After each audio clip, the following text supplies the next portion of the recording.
You guys don't think you've ever taken an L? Not one. Yeah, I was going to say I can't think of any. If you go look at it's their highest like videos in a while. Yeah. So now they understand. Oh, put RBN in your face. Your face appears like on 3 of their thumbnails yesterday, and now I guess they love me. They love my face. They know people, they know.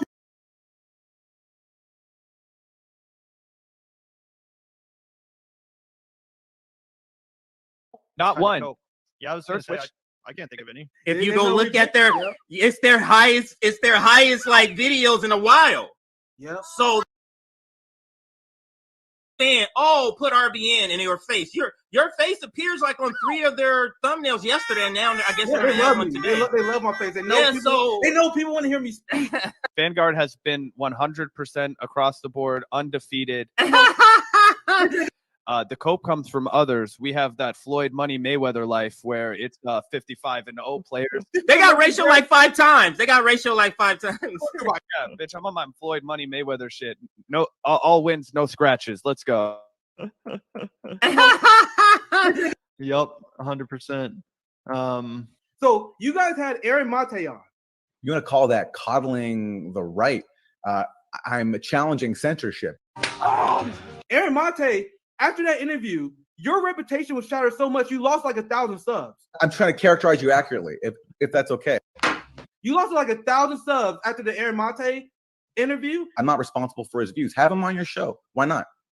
Bring him on. And you guys have never been the same. Your channel literally has not gone up 1 inch since the Aaron Mate interview. There's no anti-war movement right now. That's what I'm worried about. I can't think of any, honestly. Swear to God. Lee Kemp embarrassed you as well. You had 2 embarrassing interviews that derailed your channel. And you guys haven't grown a sub since then. But you guys trying to think we're embarrassed over an interview that got us more subs than in 1 interview than you guys had in a year. That's why we're the best podcast, the best goddamn podcast on the earth. Sometimes there's nothing more unpopular than the truth. We exposed the fact that you guys lied about her ever intending to go third party. So your lie was exposed by my interview. So yeah, I think there need to be vital third-party efforts. I don't think that I'm the one to do that. It was my interview exposed the fact that you guys are supporting a 2-state solution Zionist in the year 2023. Her interview exposed how intellectually shallow you guys are because you guys are supporting this embarrassment. Yup, 100%. I don't know if you heard that speech he gave the other night on the state of the working class. It was Bernie at his best. I think it might have been his best speech. It was just extraordinary. So he's laid out the blueprint. I think that what we need to do is follow not only his plans, his ideas, his articulation, but also his character. I am once again asking for your financial support. Exactly. They were literally destroyed after their interview with Aaron Mate. They literally never. Welcome to another episode of Straight Outta Politics. I'm your host for today. I am CJ Compton J, or just J. And today I just thought we start out with something fun. I didn't have any segment to fit that video in, so let's start with the video. Plus, it bought me more time because it was like the video was actually like 4 minutes. I stopped it before, but I needed more time to kind of get ready. Yeah, I don't think I have anything on here. So yeah, I thought I would start with that funny video.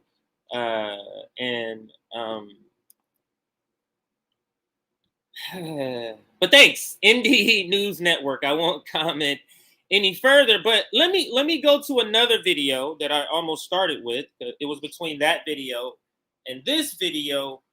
And the reason I picked the other one is because simply it was another additional minute and a half and I needed some more time. So let's play this one and tell me what you think. Doesn't matter. Well, Pete's not running because Pete's a good little boy playing within the Democratic Party and like waiting his turn and all that stuff. But why that matters is clearly Democratic voters in New Hampshire are looking for something new. They're looking for somebody new. Yes. And the fact that Biden is directly snubbing them They're probably sorry, guys. Dog is going crazy over here.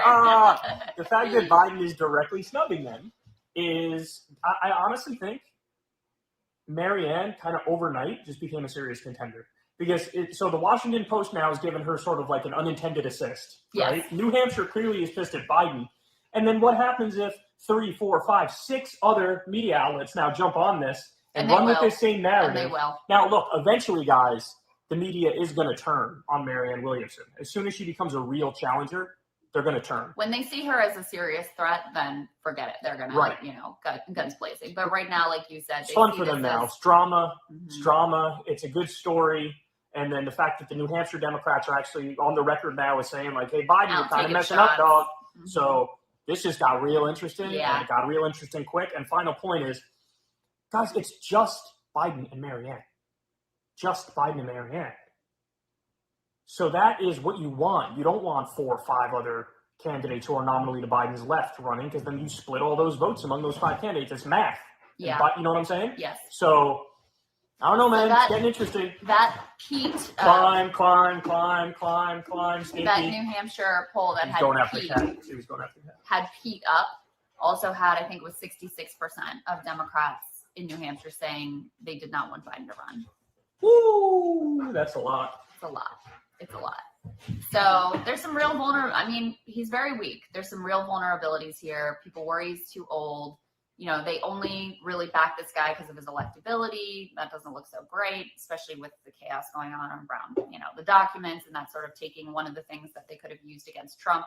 Now it's impossible to use that against him. So, yeah, things just got a whole lot more interesting. And I like the way you put it, that it kind of really, this article in the Washington Post and the follow-on media coverage is really going to kind of vault Marianne into the spotlight instantly.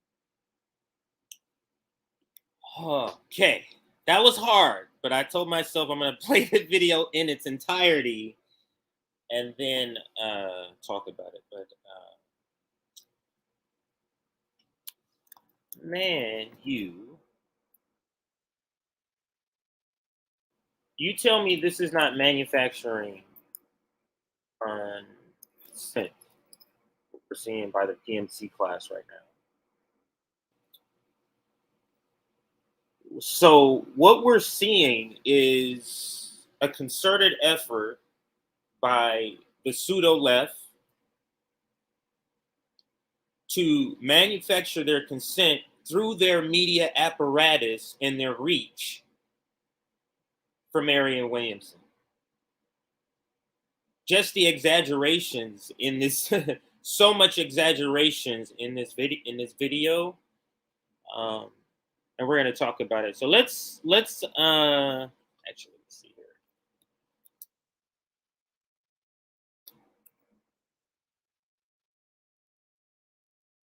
Let's see if I can bring up a quick clip from manufacturing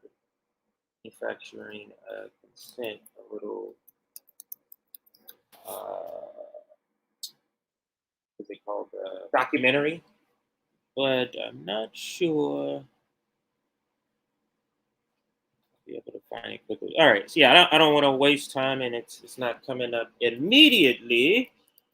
So that's okay. Let's just continue. All right. So what we're seeing. Let me get this gun.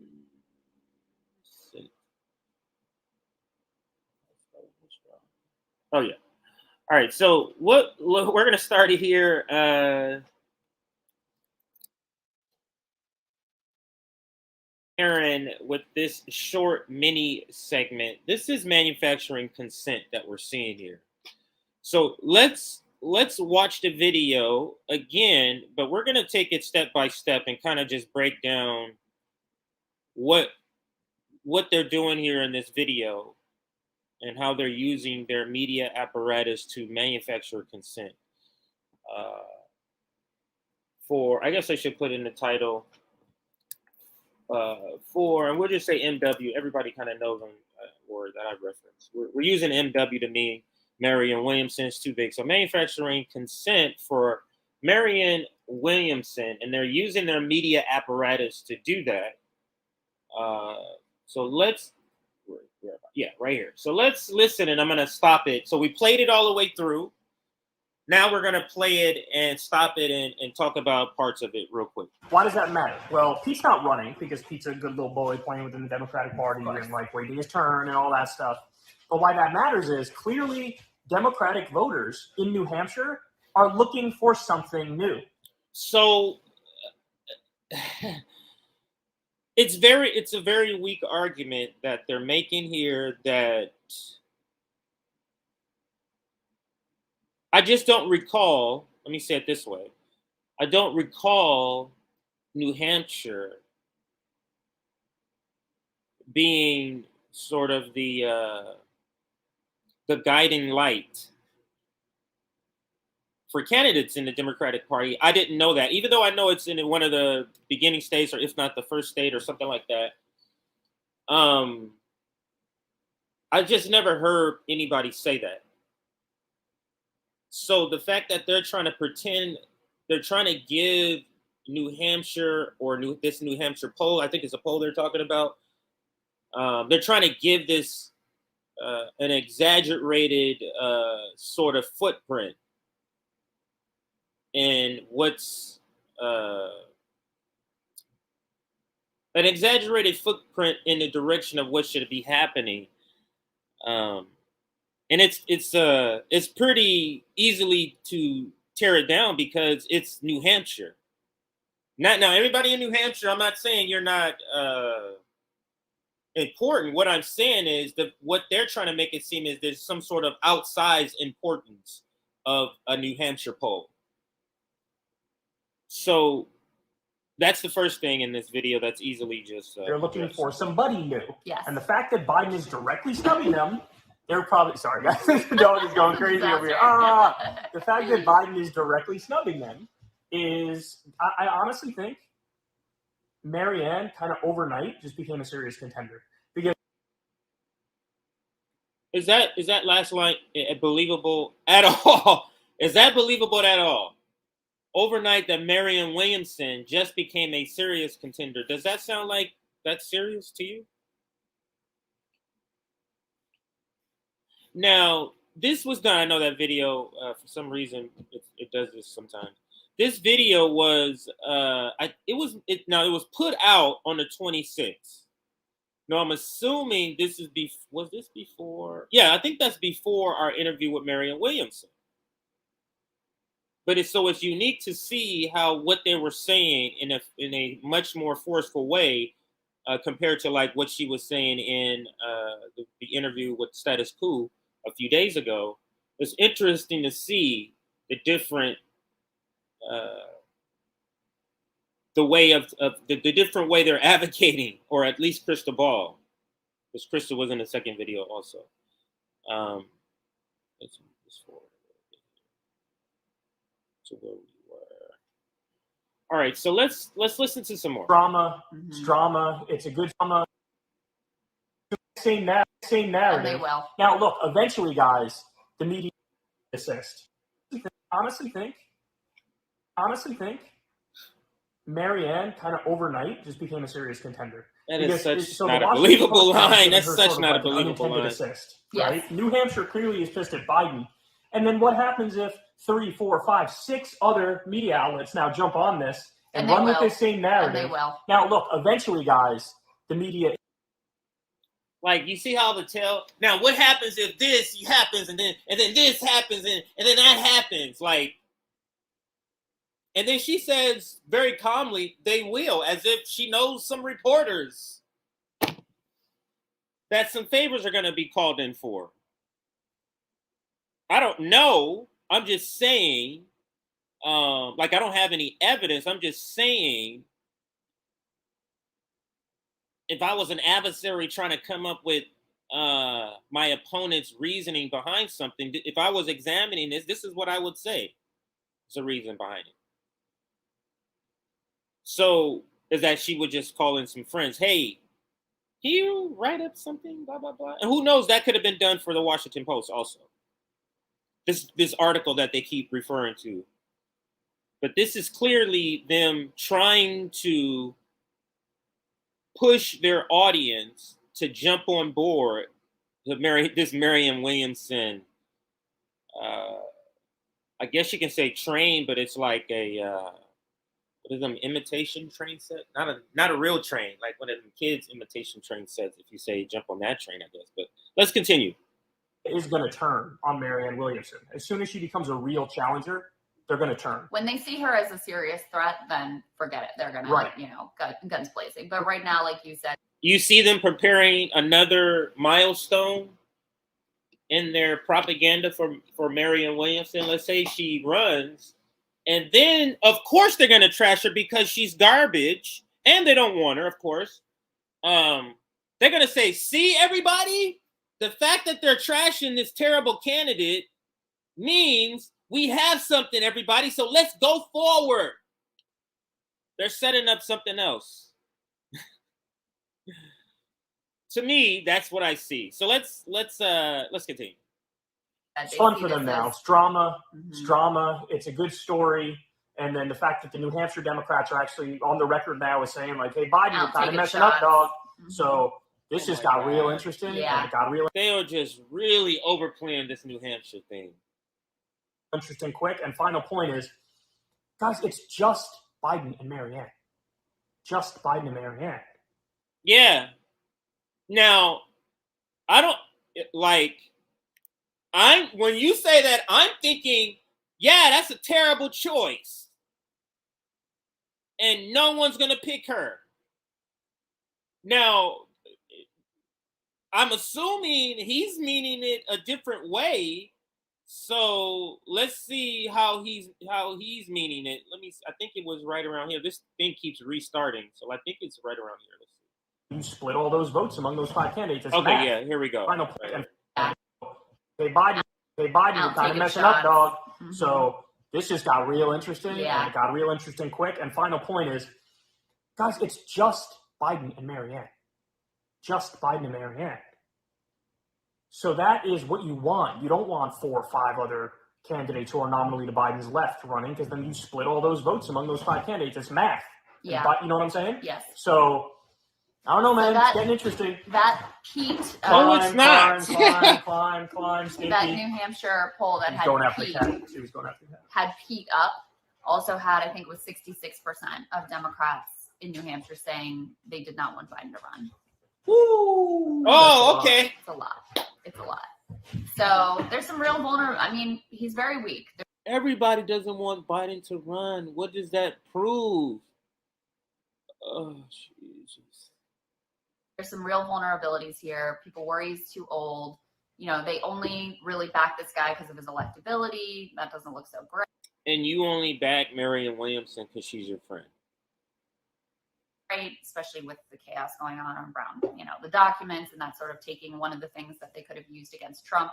Now it's impossible to use that against him. So it's amazing how they're describing Biden in this video, when I swear you could put up footage of them not even a month ago or 2 months ago talking about Biden and completely different.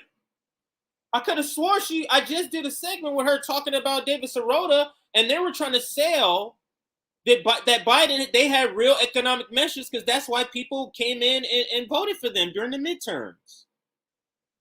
She is literally changing her point of view and her stance just for this segment.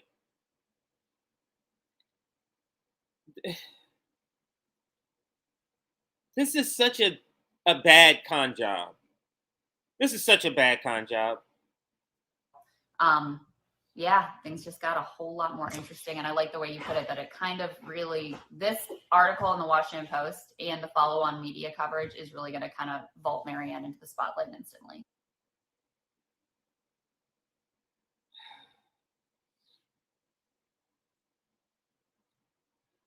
Man, they are really trying to push these people.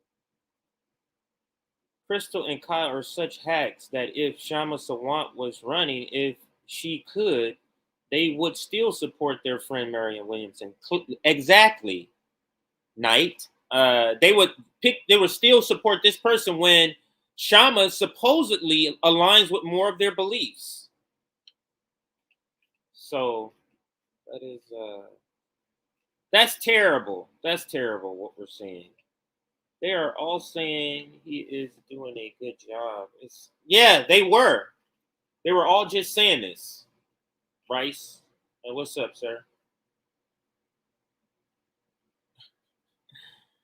Before he's too old, he has dementia. It's amazing how they just flip these things up. Kyle is my favorite Krystal Ball. I need to start screening some of these, huh? Okay, yeah, I'm gonna screen that one. Oh, here goes Sabby. New Hampshire is like 90% white. Why is New Hampshire the litmus test? Exactamundo, Sabby. And I don't remember. Now, Sabby, you from this sort of area. I don't remember New Hampshire being like the way they're describing. If you're still happy here, Sabby, and you have an opinion on that, I don't remember. Correct me if I'm wrong, Sabby, that if it has been this important the way they're making it seem like in this video. Kyle has fallen so much. I've never followed Kyle, so this is always the place I've known Kyle. So I hear people say that all the time. So yeah. Now let's see if I had something else. Now let's actually, because there is, that next video where we're going to be talking with dissidents. I think that's how you say it. Dissidents. We're going to play one of their videos, how they break Krystal down when we get to the segment of how Krystal Ball is having a backlash right now. So actually, let's pause here and talk about topics and talk about announcements. And then, so we'll end it here, but that's clearly manufacturing and consent for Marianne Williamson is what I see. I was going to say something else and I stopped. So like this video, everyone. If you would be so kind, we had 385 people watching right now. I would like to get up there a little more, get some more people in. Hopefully we can get some conservatives, get some liberals. If we can get some progressives, some bona fide progressives that are willing to speak out in defense of, some of these progressives we're going to be discussing in a minute, please hit that like button. We have 144 people, so we can more than double that. So 200 people. We can get 200 people to hit that like button. We can get to 345. So the new target is 345. And now let's talk about the topics we're going to be talking about today. And then we'll get into some other announcements. So let's put the graphic on the screen. Less than zero. And that graphic made by Aaron, our editor, our only paid staff right now. And so that graphic represents probably the thumbnail topic. Democrats have no chance in 2024 with any combination of this. And when we get to that segment, I want y'all to throw out names. We can discuss if somebody else thinks, no, I think this pairing could actually beat them. We're talking about real pairings. So no fantasy pairings. I'm not talking about Shama and Bernie. I'm talking about people who the corporate establishment is going to allow through. So we're talking about the Pete's. We're talking about the Amy Klobuchars, that type. We'll talk about anybody you think may be able to challenge us. So we have that up there. And we're also going to be talking about, let's see, I can take that down since that's the only thumbnail topic. Jimmy Dore went on Tucker Carlson, and he always has some backlash about going on there. But the message he brought is a snippet on Twitter. I hope Twitter's video playback is not acting up when we get to that. We'll talk about that. And then we talked about how they're manufacturing consent, Krystal and Kyle, and some of the other professional managerial class. We'll see if they join in. But they're manufacturing consent. So that's a separate topic than the topic of Krystal Ball receives backlash. And if you go to the Vanguard's comment section, where they do a reaction video to her saying, grow up, it's all comments about Krystal and how terrible she is. So she's still receiving a backlash about the grow up comment.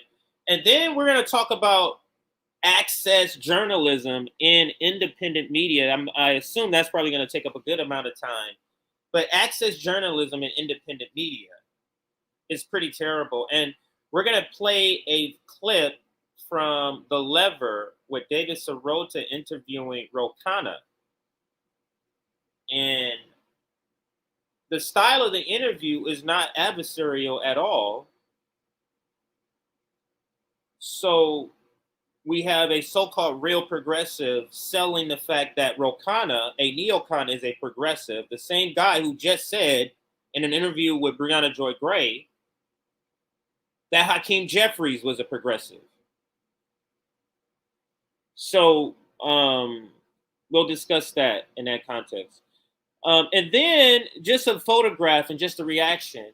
There's a photograph, I believe, Ilhan Omar posted of it's like the squad members. I know Jamal's in there, AOC's in there, she's in there. I think Rashida's in there. Cori Bush is in there. And then some of the new ones like Max Frost, Caesar, I think his name is Caesar from Texas. And then some other people with Elizabeth Warren saying at a dinner. So the Do Nothing progressives have dinner with Elizabeth Warren. We're going to talk about that. And then there's a final video clip. Now, we covered the interview on Status Quo, Nick and I on the Nick and CJ show. We covered the interview she did with Status Quo, but we didn't cover all of it.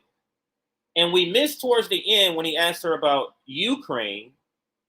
So we might revisit that to examine that whole thing. But there is a clip on Twitter we're going to examine where she finally mentions Ukraine. And this is the progressive, mind you. Just keep that in mind. So all of that is in today's episode. So if you would be so kind to like and get some people in here.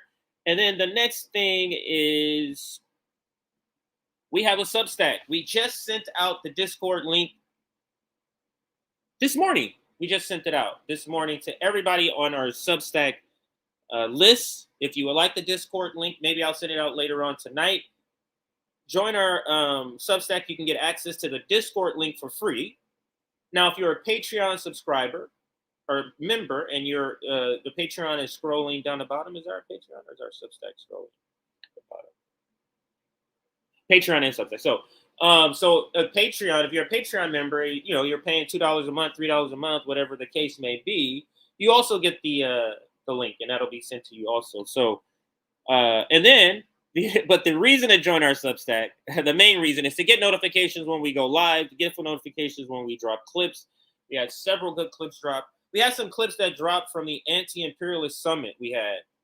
They're longer clips.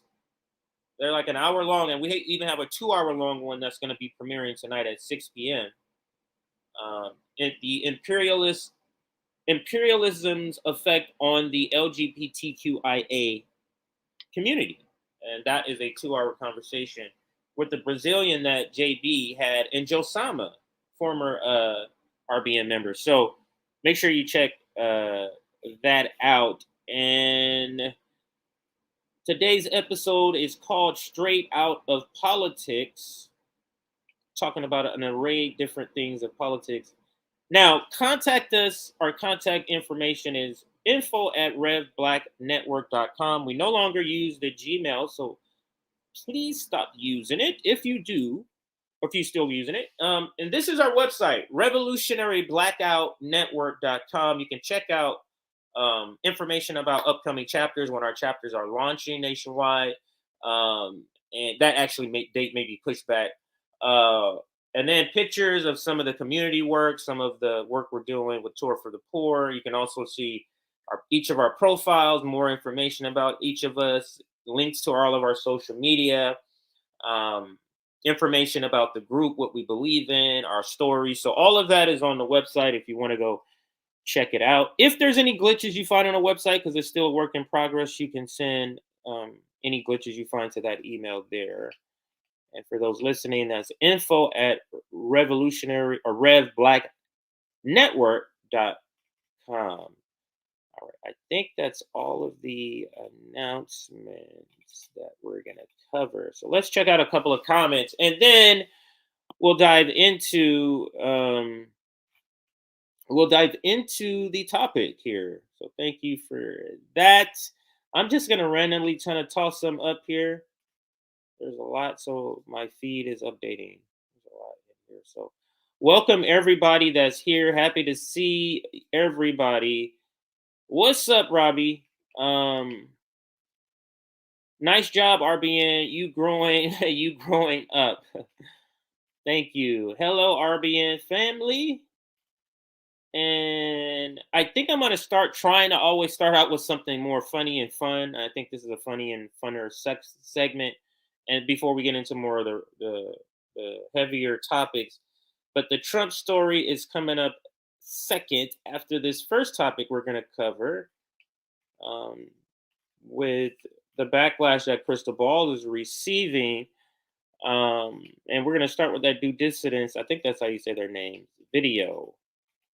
Let's see. People believing they have more to gain by coping or capping for the Democratic Party. And that's essentially them in a nutshell. Krystal has said on Breaking Points that she doesn't read any comments, unable to digest any feedback. It doesn't surprise me at all that they don't read any comments whatsoever. Any comments. So that doesn't surprise me whatsoever. Access journalism has run rampant online.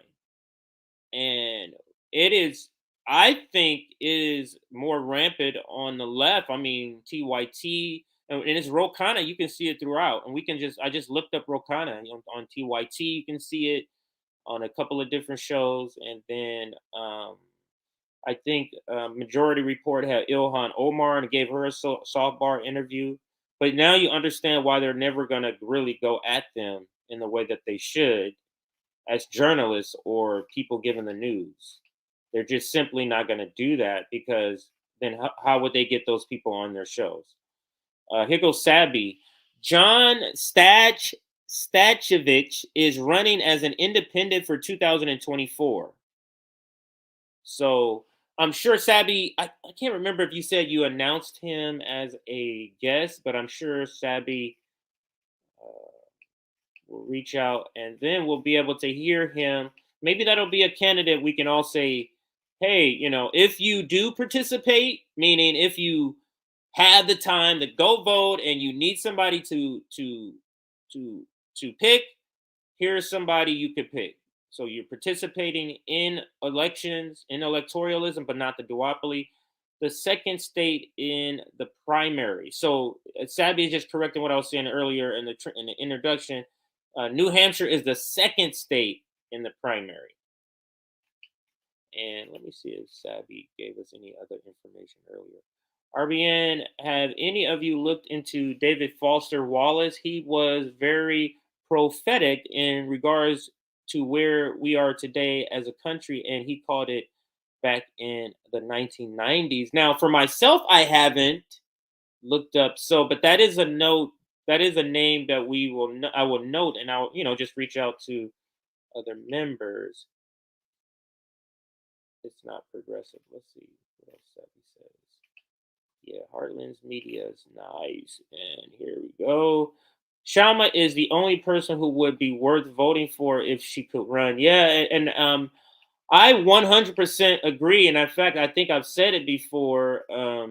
That's the only person I would do anything for right now. I don't see anybody. Now, let's say we hear more about the candidate that Sabby just brought, Mr. John. Let's see, we hear from him and we say, okay, we could get behind him. So let's go here. Oh, no, that's okay. So Sabby already said that. I already put that one up. All right, so let's get to the topic. Now, Krystal Ball is still kind of receiving backlash from her, grow up comment in the Status Quo interview with Jordan Sheridan. And And it's curious, now that I'm going to add the fact, the comment earlier that somebody said that she said on Breaking Points that she doesn't read any of the comments. And now you understand why she's so tone deaf. Krystal Ball receives backlash. Now, so this is the topic. Krystal Ball receives backlash. Let's now go to this video. Do dissidents break down her video and in the comments? So let's listen. Grow up. Get serious. This is a actual path to having an impact on the issues that you claim to care about. I'm sorry. No, it is not. This is a path towards something. This is a path towards nothing. This is a path towards, mark my words, everybody. This is a path towards these idiots sitting here in August of 2024 saying, oh, we know it sucks that Marianne's not the nominee, but we just have to vote for Joe Biden because DeSantis or Trump or whoever it's going to be, they're just too dangerous. It's going to be the same conversation for a third time in a row. That is where this path leads. Wash your hands of it. Invest in something else. Invest in something real, like a workers' movement. And if you are going to engage in presidential politics at all, which I don't know that you should, quite frankly, then put your money, put your limited resources into building something better. That's actually doing something. Investing in Marianne Williamson for 2024 is a fucking joke. It is beyond a joke. And that's what's amazing here, because she's... Wonder why that Twitter keeps doing that, but we will continue. We shall fight on. So let's just move it forward to where was here. I think it was right about here. Are going to engage in presidential politics at all, which I don't know that you should, quite frankly, then put your money, put your limited resources into building something better. That's actually doing something. Investing in Marianne Williamson for 2024 is a fucking joke. It is beyond a joke. And that's what's amazing here, because she's saying, well, bro. I love that. I love that. Because you can feel it in his gut. You can feel it when he says that. So let me replay that last 15 seconds or so there. Oh, you can feel it in his chest. Investing in Marianne Williamson for 2024 is a fucking joke. It is beyond a joke. And that's what's amazing here, because she's saying, well, grow up. You can't sit around for a revolution. Is what you're talking about in any way more practical, more demonstrably practical? Like, we ran this experiment. Yeah, and this is such a great point that we both, they have made and we have made before. They pretend, they go, look at third parties, blah, blah, blah. They pretend like going through the Democratic Party electing a progressive is easier than going third party. What proof do you have of that? And please say the charade of the Democratic Party, of the Democratic primary. How they love to say, oh, Bernie got close. No, he did not. And you saw what happened when he supposedly got close, right? They came in and said, man, shut this shit down. Because it's a private corporation. They can pick whoever they want. They can pull whatever shenanigans they want to get whatever candidate they want. So to pretend like Bernie Sanders was ever close in that charade we call the Democratic primary that we all know is rigged, I mean, come on. Let's finish out. I gotta begin it at the where he said, give me a break. I gotta get back to that shit, because that's my favorite shit here. Into building something better. That's actually doing something. Investing in Marianne Williamson for 2024 is a fucking joke. It is beyond a joke. And that's what's amazing here, because she's saying, well, grow up. You can't sit around for a revolution. Is what you're talking about in any way more practical, more demonstrably practical? Like, we ran this experiment already. All that's left now is outside power, outside movements, and outside pressure. What are you advocating? Right, that right. we all get together and run around New Hampshire for some Topanga Canyon hippie? Like, is that what we're supposed to do now? And that's the grown-up alternative you're offering? Grow up. I wonder if these guys would be down to do like a Nick and CJ / do dissidents episode or show. It might be funny because they have humor with their critique. Also, we laugh a lot in our critiques of it, because you gotta laugh, because trying to pull this nonsense off is so ridiculous. That's why you have to laugh at it, because you to pull this off is so ridiculous. Now, because this is a different segment. It's going to be cut. Now, I need to have this video included. I know we played it for the intro. We're going to play it again so it can be included in this segment on Krystal Ball receives a backlash. So just bear with me. Let me play this video one more time. Why does that matter? Well, Pete's not running because Pete's a good little boy playing within the Democratic Party and like waiting his turn and all that stuff. But why that matters is clearly Democratic voters in New Hampshire are looking for something new. They're looking for somebody new. Yes. And the fact that Biden is directly snubbing them, they're probably, sorry guys, the dog is going crazy over here. The fact that Biden is directly snubbing them is, I honestly think Marianne kind of overnight just became a serious contender. Because so the Washington Post now has given her sort of like an unintended assist, right? Yes. New Hampshire clearly is pissed at Biden.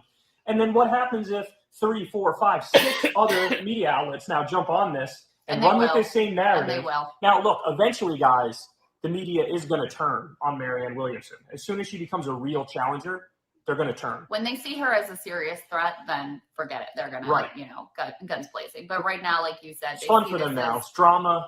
It's drama. It's a good story. And then the fact that the New Hampshire Democrats are actually on the record now as saying, like, hey, Biden, you're kind of messing up, dog. So this just got real interesting. Yeah. And it got real interesting quick. And final point is, guys, it's just Biden and Marianne. Just Biden and Marianne.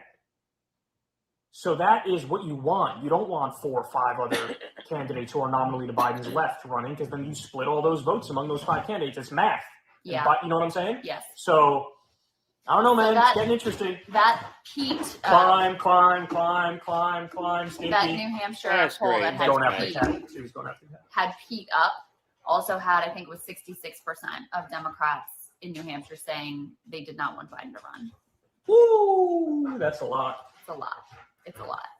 So there's some real I mean, he's very weak. There's some real vulnerabilities here. People worry he's too old. You know, they only really back this guy because of his electability. That doesn't look so great, especially with the chaos going on around, the documents and that sort of taking one of the things that they could have used against Trump. Now it's impossible to use that against him. So, things just got a whole lot more interesting. And I like the way you put it, that it kind of really, this article in the Washington Post and the follow-on media coverage is really going to kind of vault Marianne into the spotlight instantly. Clearly manufacturing consent for Marianne Williamson. But all right, so we got that video in. Now let's go to the comments. So where do we have them?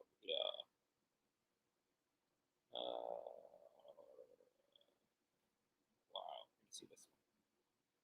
This is the video. This is the picture we're going to discuss later. But anyway, let me go to the comments because I posted a few on here. So let's read a couple of them on here. Oops, I clicked the wrong thing. This is where I need to click here. So let's go here and let's start at this first one here. So comments from Vanguard's coverage of Krystal Ball interview with Status Quo. So let me take down this banner. Give me a little more screen. So here's a comment. I kind of paraphrase it, and then we're going to go into the receipt. This video got ratio so hard, and then Gavin and Zach are traitors, ambulance chasers. There's several comments in this first one right here. So this is the video where they're examining us, Zach and Gavin on there on the side, and that's them examining a Krystal Ball. But this segment's not about Zach and Kevin. This is about Krystal Ball, because the comments are mainly about them. Now, this is a person being sarcastic, quote, sell out, get serious. Now, that's essentially what Krystal Ball is saying. Get serious. You know we got to sell out. And then the next comment by Gregory Hayes, that first one was by Danielle. This video got ratio so hard, and I loved it. Looks like we shit down the Vanguard left, because that's the title of the video, something about the Jimmy Dore left or something like that. Gavin and Zach are traitors, ambulance chasers. Now, I'm hoping that's because of we coined that phrase on here, the ambulance chasers. If somebody else called them that before that, my apologies. So I think we were the first to coin that phrase. And then here's another one. These Vanguard guys are really no different than Kyle and Krystal. These Vanguard guys are really no different from Kyle and Krystal, Status Quo, Sam Cedar, David Pakman, and Pakman should have a K if you look him up. So, of the world. Just look at the title of the video. Krystal Ball shuts down the Jimmy Dore left. Comical. That's called wishful thinking. And then I think this is the last one I put on Twitter. They are telling you accept the status quo and vote DNC. And here's that receipt there by VB3. Historically, whenever anyone says grow up on this subject, they are telling you accept the status quo and vote DNC. To which I say no. Now, let's go to, let's see, do I have it up already? I might have it up and ready to go. So let's do that. Let's go to the next item. Oops, there we go. Let's go to, is it Krystal Ball? Yeah, here we go. Go to the comment section. So we're in the comment section of that video. I'll scroll up to show you, to prove to you, just so you know I am telling the truth. Here is the video. Krystal Ball shuts down the Jimmy Dore left. Grow up, get serious. Vanguard, 26,400. Let's watch, or no, we're not watch the video because I want to hear your thoughts. But let's look at some of the comments down here. And because this is not about Vanguard, this is about Krystal Ball.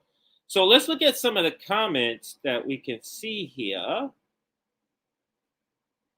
This is the one I read by VB3, and I'll read it here though also. Historically, whenever anyone says grow up on this subject, they are telling you accept the status quo and vote DNC, to which I say no. Let's see if I can make this a little bit bigger for people. Let's go to another one. Now I'm going to read, if it's a positive comment, I'm going to read those too. Oh, this is another one I read. This one by Geraldine. And these Vanguard guys are really no different from Kyle and Krystal, Status Quo, Sam Cedar, and David Pakman of the world, David Pakmans of the world. Just look at the title of the video. Krystal Ball shuts down Jimmy Dore left. Comical. That's called wishful thinking. 83 likes. I think, oh no, this first one also, that has 129 likes. See, I think this might be a positive one. Let's see. When the people who are in office aren't using the power and leverage that they have, then who needs to grow up here? Question. If the people in the media aren't calling them out on their shit, then what are we supposed to do? Voting blue no matter who is not getting us anywhere but sold out. when the candidate says one thing, but the elected politician cowers and doesn't follow through, don't expect us to let those promises disappear down memory hole. That wasn't a positive comment. That was not, and that's by Sever Griffin. It's disappointing to hear Krystal sound so defeated. Jimmy goes hard, sure, but maybe the people need to anger. How much more corruption does everyone want to be okay with? That is Michael. Make sure this is on the screen. Let's continue with maybe 2 or 3 more. We can close out this segment here. Get to the Donald Trump, Nikki Haley announcement and Dissent is coming up. So Marlon says, it's the hypocrisy that drives me over the edge. I mean, I could accept quick pro for the greater good, but the whole Ryan Grimm thing, force a vote, squad, and then acting like we are too stupid to notice, that was nope. She needs to at least have the decency to explain all of this. 55 likes. If you know anything about the workings of the Democratic Party and advocate for grow up strategy, that doesn't seriously address the party's infamous primary rigging that has taken place for eons. You might actually be the one who needs to grow up. That's DG Daniels, 92 likes on that one. Krystal is clearly animated about this topic, probably more than any other, because it's her friend. If they say they'll support whoever the Dem candidate is, I'm done with them. 70 likes. Maybe this can be the last one. Hopefully it's a positive one. I mean, telling people how to vote is bullshit to begin with. Also, voting for someone who only wants half the things you want, but won't actually fight for them, compared to someone who wants 3/4 or more of I want, is pretty easy choice, meaning 3/4, a little more than what I want. Obviously, that we need a strong third, green, so that's what I'll choose, since I don't like, and I'm assuming they're saying this. So I thought that was positive. It wasn't positive, but as the segment describes, as titled, these are all bad comments about this strategy, and you got to wonder why. I don't understand Vanguard's position. Why, when I know they read comments. So I know they're seeing their own backlash. So I don't understand why they're not going, oh, you know what? If most people on the left are saying, yeah, this is no, why am I going to keep going down this rabbit hole? Unless it's just keep access. And it kind of all, some of these stories kind of, slide into the next, and then maybe we'll talk about, no, we're going to talk about Donald Trump, then we'll talk about access journalism and independent media, because we can really come back to this video in the Vanguard and talk about how they're all about access journalism, their access to Krystal Ball and that ethos, in that atmosphere, and that sort of group, right, orbit is a better way. They want to be attached to the Ryan Grimms, so have access to those people. So they've chosen that route, and people, workers perhaps, are saying, no, we're not doing this. And we're seeing that backlash on Krystal Ball, Kyle Kalinske, and others. We're seeing this sort of backlash about these things. Let's go to some of the comments here and see. They on the privileged left side. That could be right. That's a good point on the Greens, referring to the Greens. Hello, Romy Rom. Rom must be in the comments.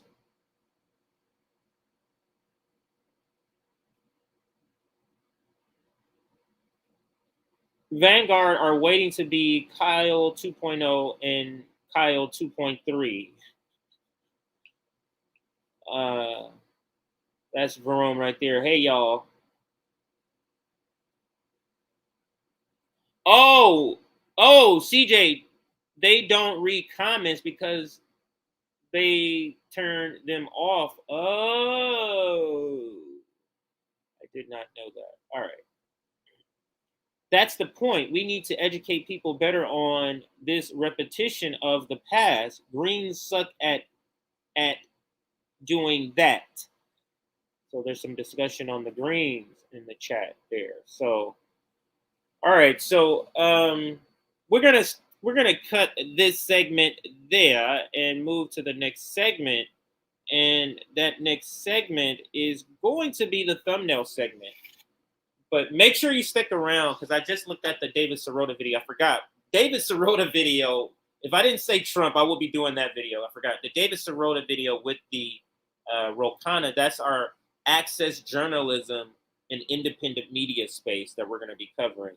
So that is the topic that's coming up next. And we're going to use that interview that David Sirota does with Ro Khanna. It was just done not even a week ago to talk about that. And I think we have a super chat somewhere. Let's see. Go to it. Let me scroll up. I'm still scrolling up. Oh, here it goes. Thank you for the super sticker. Abiding 71. Thank you. Regular. I've seen you here before, sir. All right, so let's continue with the next topic here.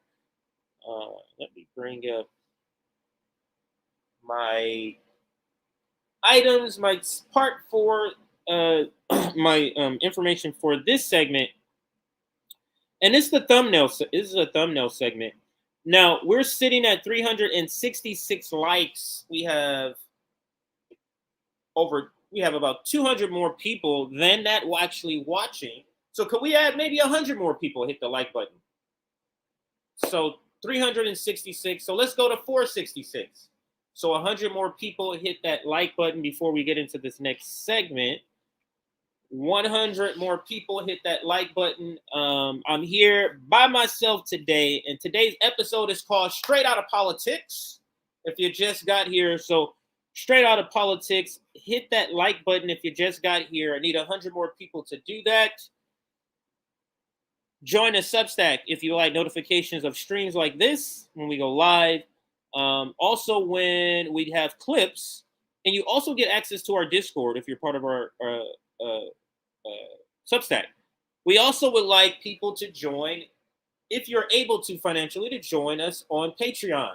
Patreon is scrolling right there at the bottom. That's the best way to financially support RBN on a regular basis. That's the best way is through our Patreon, $2 a month, $3 a month, if you can afford that.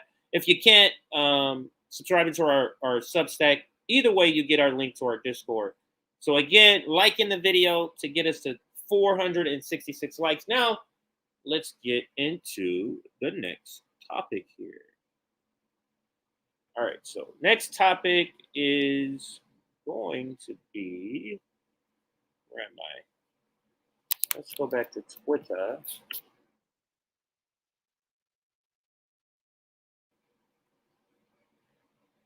And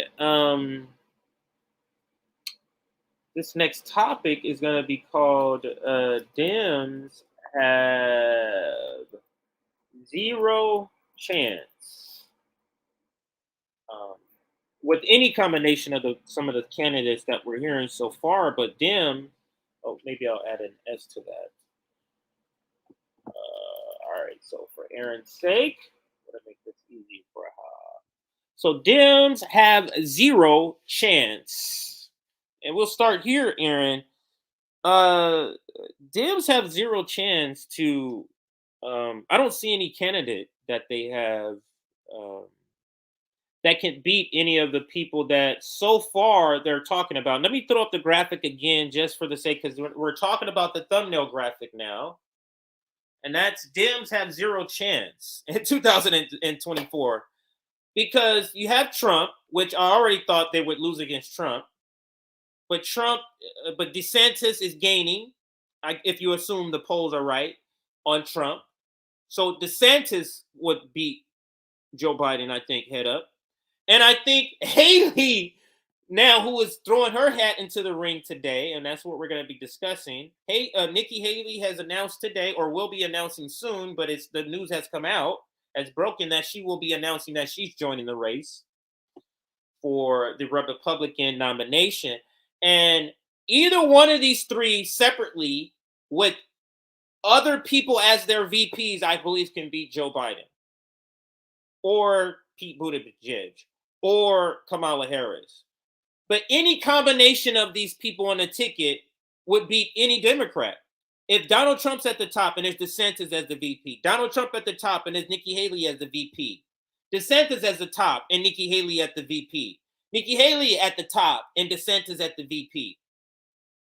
Any of those combinations, the Democrats have nobody they can put up to beat any of those combinations, especially with the sort of marching to the right that the Democratic Party has done, this flipping, where now the Democrats are not about the working class and the Republicans are about the working class.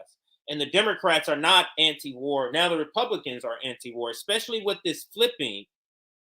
Is leaving a wide gaping hole for a right-wing demagogue to swoop in here. Now, the only thing that would make this worse is if Tom Cotton enters the race, because he would be even worse. So let's go to the first video here. Oops, I'm not there. I'm here. Where am I here? Hang on a second, everybody. I am there. Okay, here we are. All right, my bad. All right, I got to close some of these windows. Let's do that now. Let's close that one. It doesn't confuse me. And let's close that one. All right, so we're going to go to my bookmarks. And in my bookmarks, what I have is information about Nikki Haley. Let's bring up this first video and we'll play. This is CNN. It's a short video, under a minute, just announcing her candidate to challenge Donald Trump for the 2024 Republican presidential nomination. Former South Carolina governor. Let me start it over. You get the first word he says. Nikki Haley is reversing course and preparing to challenge Donald Trump for the 2024 Republican presidential nomination. The former South Carolina governor and ambassador to the United Nations plans a formal announcement in 2 weeks. Now, this is a risk. Trump is already a declared candidate, and despite a sluggish start, he remains a formidable force. But Team Haley says this was a warm-up and that she is eager to make the case the Republican Party needs a new leader. When you're looking at a run for president, you look at two things. You first look at, does the current situation push for new leadership? The second question is, am I that person that could be that new leader? Yes, we need to go in a new direction. And can I be that leader? Yes. I think it's time for new generational change. I don't think you need to be 80 years old to go be a leader in D.C. Nikki Haley is reversing course and preparing to challenge Donald Trump for the 2024 Republican presidential nomination. The former South Carolina governor and ambassador to the United Nations plans a formal announcement in 2 weeks. Now, this. Now, I know it played a little bit more, but I wanted to catch that second part again so you can hear that the formal announcement will be in 2 weeks, but the news has broken that she will be making that announcement. That was the intro video. That's for later. That's for later. Did I not put anything else up here for Nikki? I thought I did. This is for later topics, everybody. Calm down, calm down. So I thought I did. Oh, there's articles. I'm sorry. That's what I'm going to be doing. This is going to be articles, and I will just type in Nikki Haley, and I'll do that and bring up the article that way. A couple of articles that we're just going to briefly kind of go over. Let me type in president also.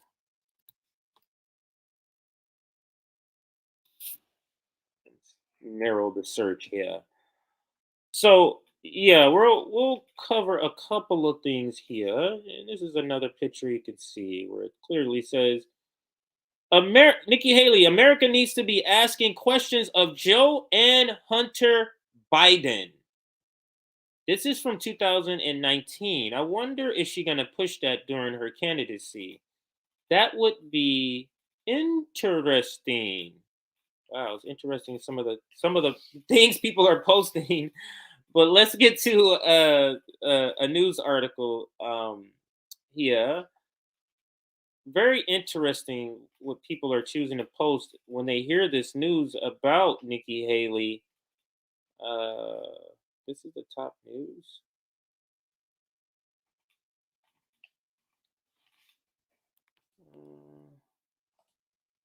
My bad, everybody. This was supposed to be saved, but I guess I did not. Oh, you know what? I saved it on the regular. I saved it on the RBN account. That's what I did. I saved it on the RBN account instead of my thumbnail. We got our account unlocked today, so I was tweeting out a bunch of things, and I think that's when I was covering this. So my bad. That's why the prolonged. But this is the one I was looking for, but couldn't find. So let's briefly read Nikki Haley's announcement, and then talk about some of the combinations here. Nikki Haley wants Trump's UN ambassador to take him on in 2024. Love how they kind of make this like a fight or something. But let's briefly just kind of read for the segment. We'll read. It keeps doing this. It's another pop up. Yeah. For the segment, we'll read.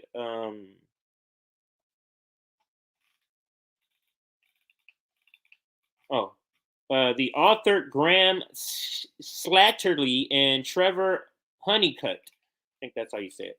All right, so we'll briefly read a couple of paragraphs here to just give us context. Former South Carolina Governor Nikki Haley will kick off her campaign for the 2024 Republican presidential nominee this month, squaring off against her one-time boss, former President Donald Trump, two sources familiar with her plans said on Wednesday. The move would make her just the second declared Republican candidate and could set the stage for a more combative phase of the campaign, potentially putting her in the sights of the combative former U.S. president. Haley's campaign sent an email to supporters on Wednesday inviting them to a February 15 event in Charleston. There, she will declare her candidacy, these sources say. South Carolina is expected to host one of the first Republican nominating primaries in 2024 and will play an important role in picking the eventual candidate.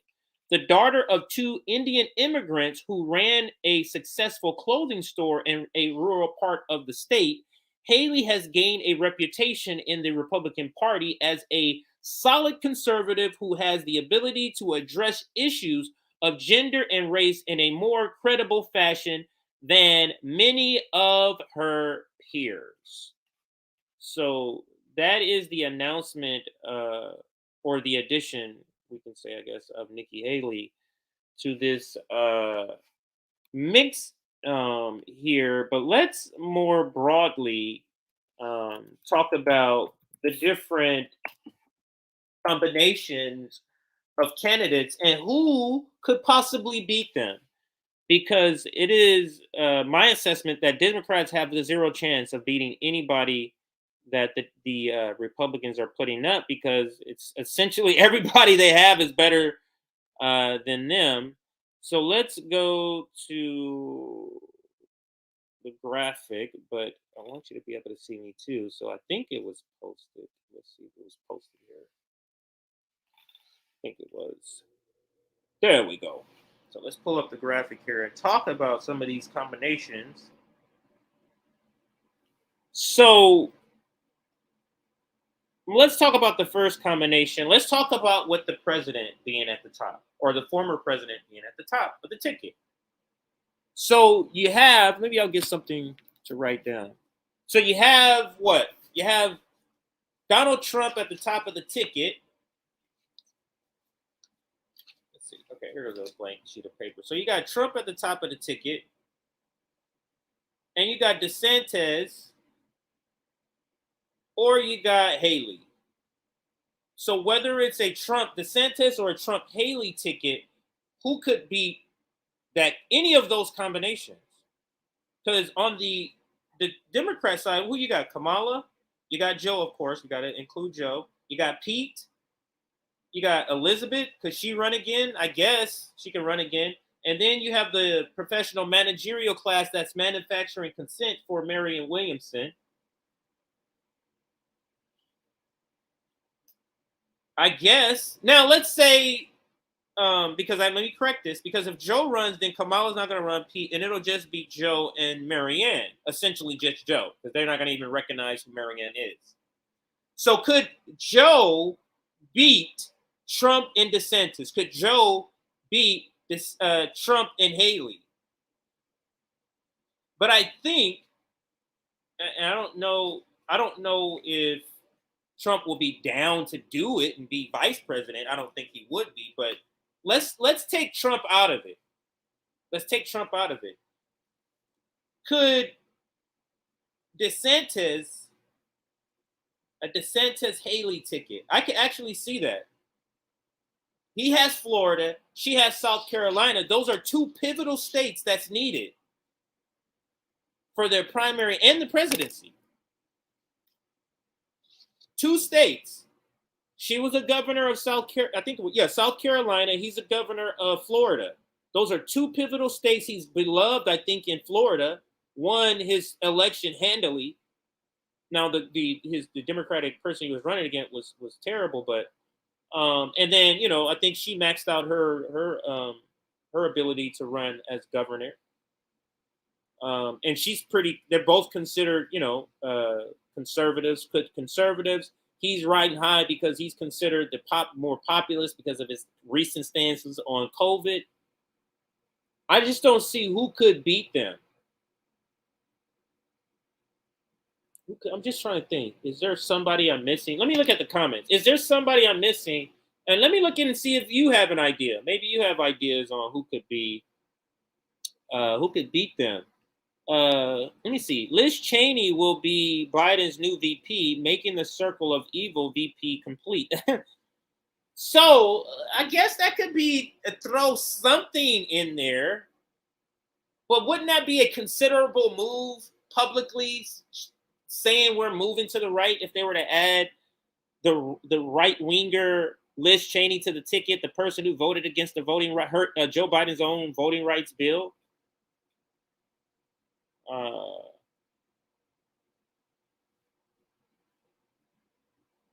I'm looking. DeSantis Haley would beat Biden. I agree. I'm looking for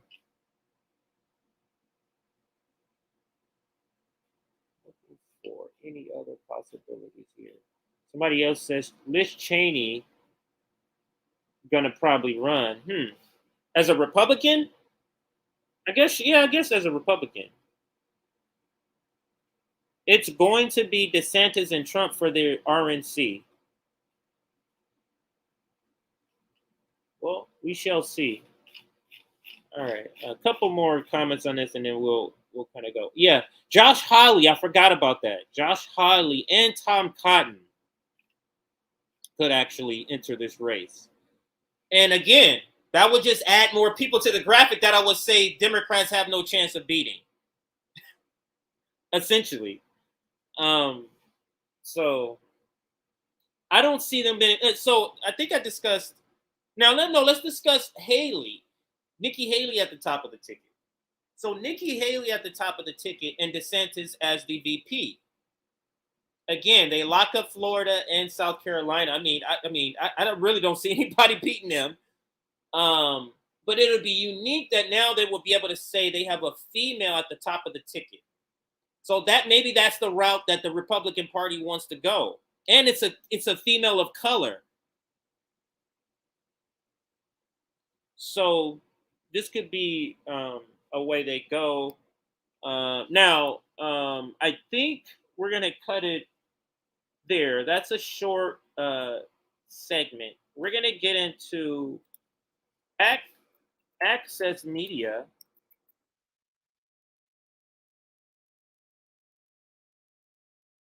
Access media on the left, essentially, is the topic. But access media on the left is what we're going to move to. And let me bring up the video. It's already queued up here.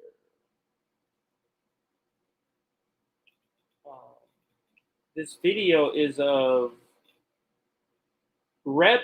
Ro Khanna on the current state of Congress. And this was 2 weeks ago. So, to correction, 2 weeks ago with this video. I'm surprised that it only has 316 views, though.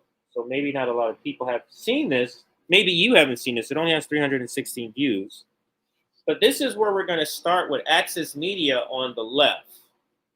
And I'll kind of set it up in just a second. But first, let's look at a couple of comments here.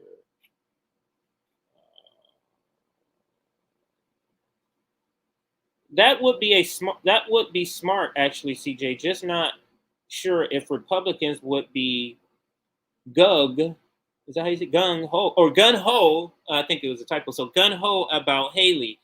That could be true, but I think their best bet on the Republican side, if you're just talking about the best ticket, it would be Haley at the top, because right now, what is the Democrats trying to do? They're really trying to push identity politics, and then the Republicans would come in with Nikki Haley and then have DeSantis. That's literally 8 years and 8 years of presidency. That's 16 years they will be locking up, and both of them are young. The Democrats are leaving this opening just for this to happen. Here goes somebody suggesting Kamala versus Haley versus Tulsi. I wonder if Tulsi would run again. I don't know, but I wonder who she would run as a Republican. You think she would run as a Republican? That's interesting. Very, very, very, very interesting. All right, so we're going to move into the next topic. And I would imagine this might be one of the longer of the topics. Only because there might be a lot of what everybody in the audience has to say. But the Jimmy Dore on Tucker Carlson will be after this segment. Wow, I forgot. Wow. So we're going to cover the access journalism and independent media right now. And then the picture, do nothing progressives have dinner with, that'll be short. And then Marianne Williamson finally, okay, so another video, a picture, and then we got this video. Okay, so, all right. So now I kind of can gauge what I'm doing here. So let's now get into this one here. So what the issue with access journalism, in particular on the left, the issue with it is that it's doing a couple of things. It's shifting the Overton window. It provides cover for the shifting. That's a better way of playing. It provides cover for the shifting of the Overton window.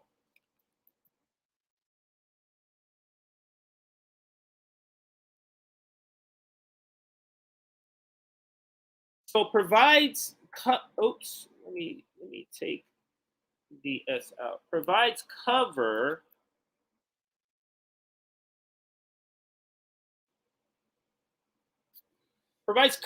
for moving right, provides cover for the Overton window moving right. And let me explain. It's like, take this interview that we're going to play. It's not an interview, it's a snippet about a particular question. They're asking about force of vote, essentially. So you have this bona fide progressive, people in the professional managerial class, everybody from Marianne Williamson to Breaking Point, so Krystal Ball, to even Bree referred to the lever.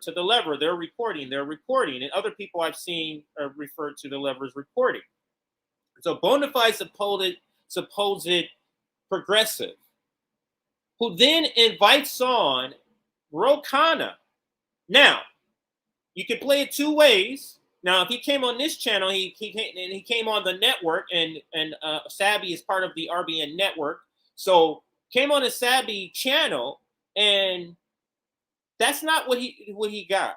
He didn't get access journalism from Sabby.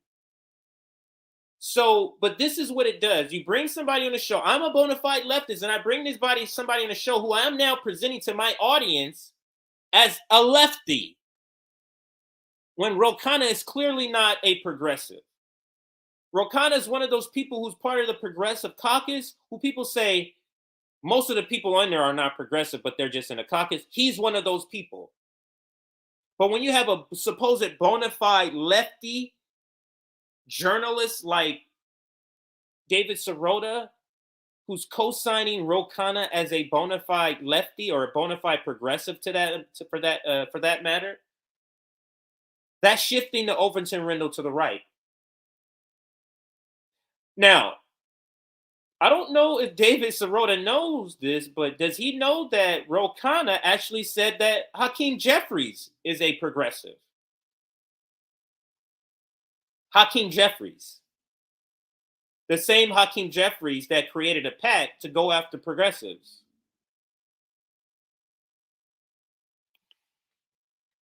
The same Hakeem Jeffries that Cenk Uygur on TYT,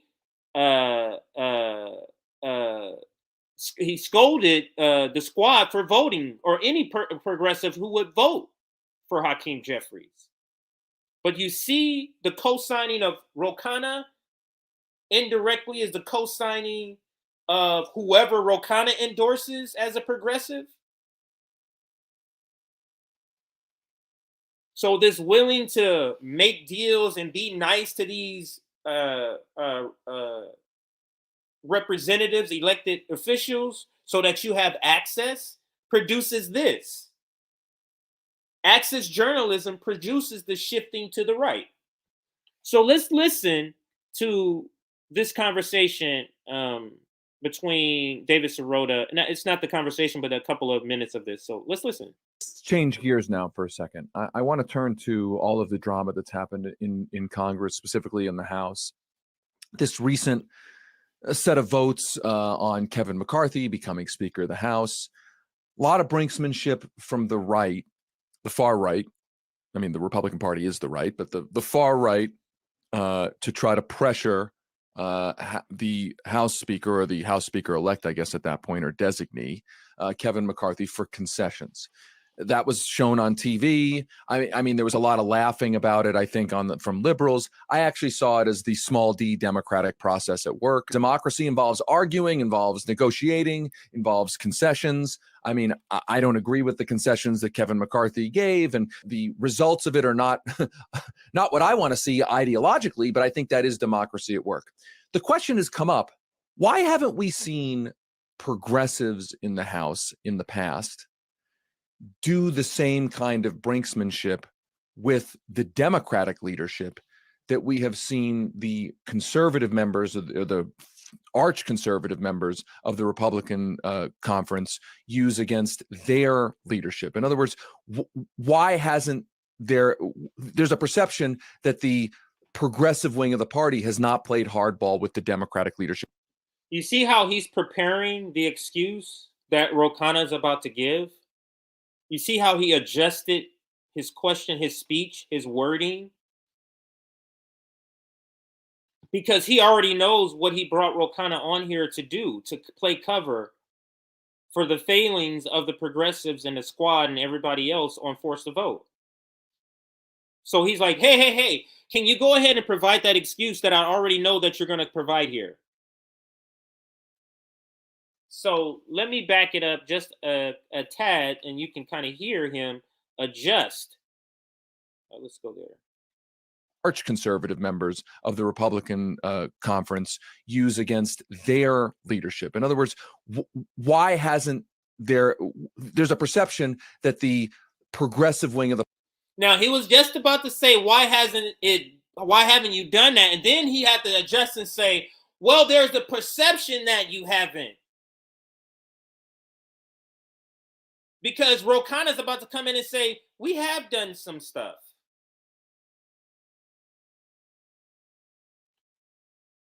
You see what access journalism does, what it produces.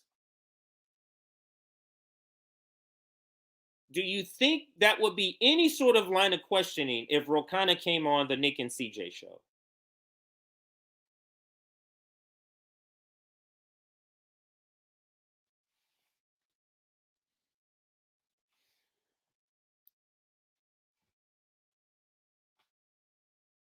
It's like this strategy is just being fully unmasked as just wholly just ineffective of being nice to these people. Let's continue.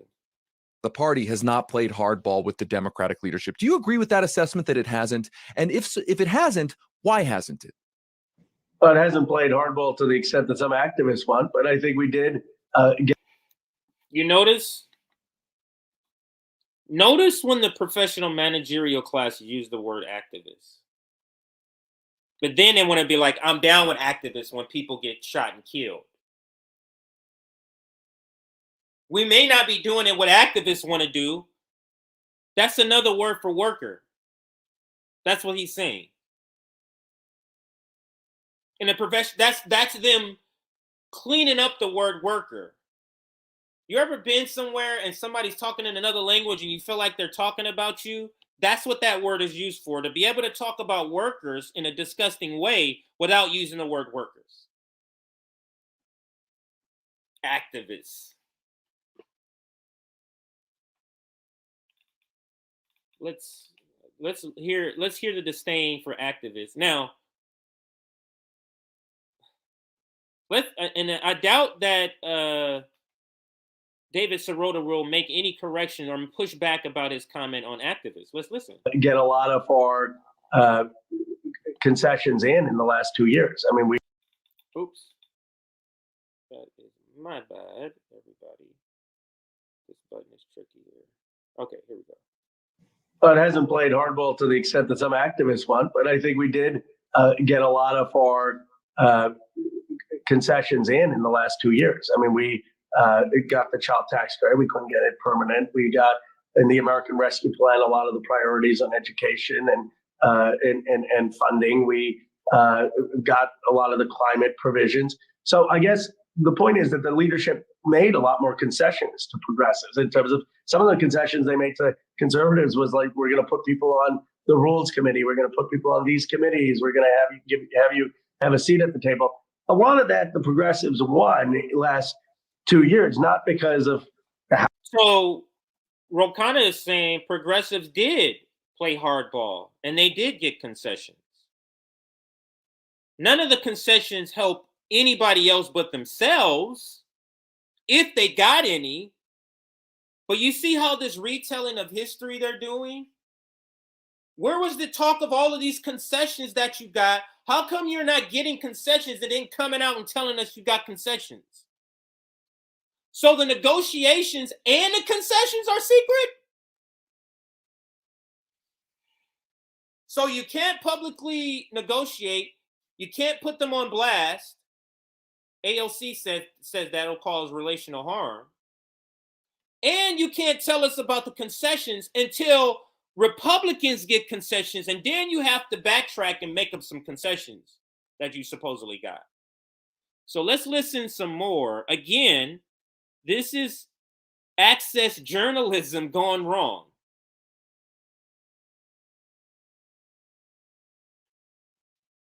Access journalism gone wrong. So let's listen.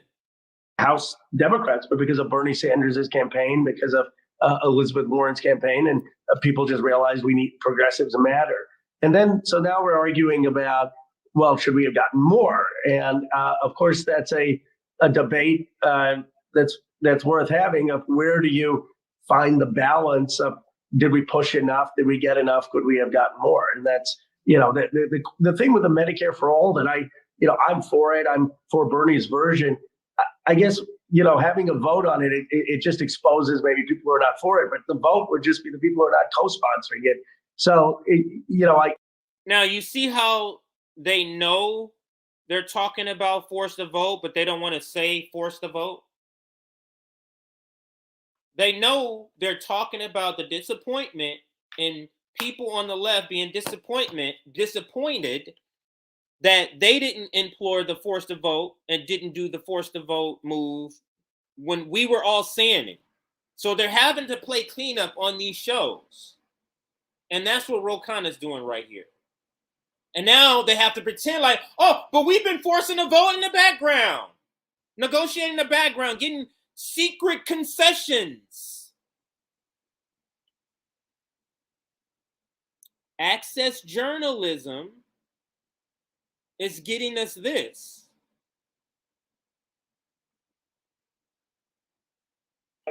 I guess our focus has been how can we actually move legislation as opposed to just having symbolic votes. So I understand people's wanting to do that. So just they're still, I mean, it's been weeks. They still don't have a good response. Has it been weeks? Or a week? Maybe a week or two. It's been a while, and they still haven't got a good response to what's going on with you guys doing the force of vote and getting shit done. They still don't have a good response because there is none. Now, let's see where he goes with this. I hear you correctly, because I know there are some activists who are very focused on this issue. So he takes up the slang slur, because now it's not a slur to me. They are using it as a slur.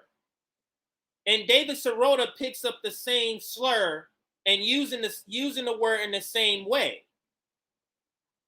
So let's go.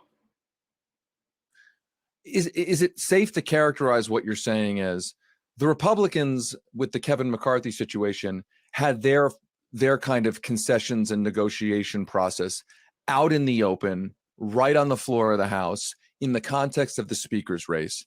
And what I hear you saying is that there have been those negotiations, there have been that back and forth, there has been that pressure, more internally, not necessarily on the floor of the House, and that you feel that the progressive wing of which you are part of has actually extracted. Did you see the brilliance of David Sirota's storytelling? We just saw it real time. He took that word salad of nonsense from Ro Khanna, and you hear the beautiful retelling of that story he just did.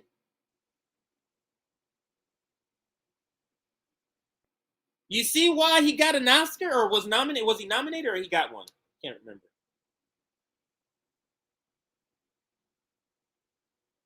You see now.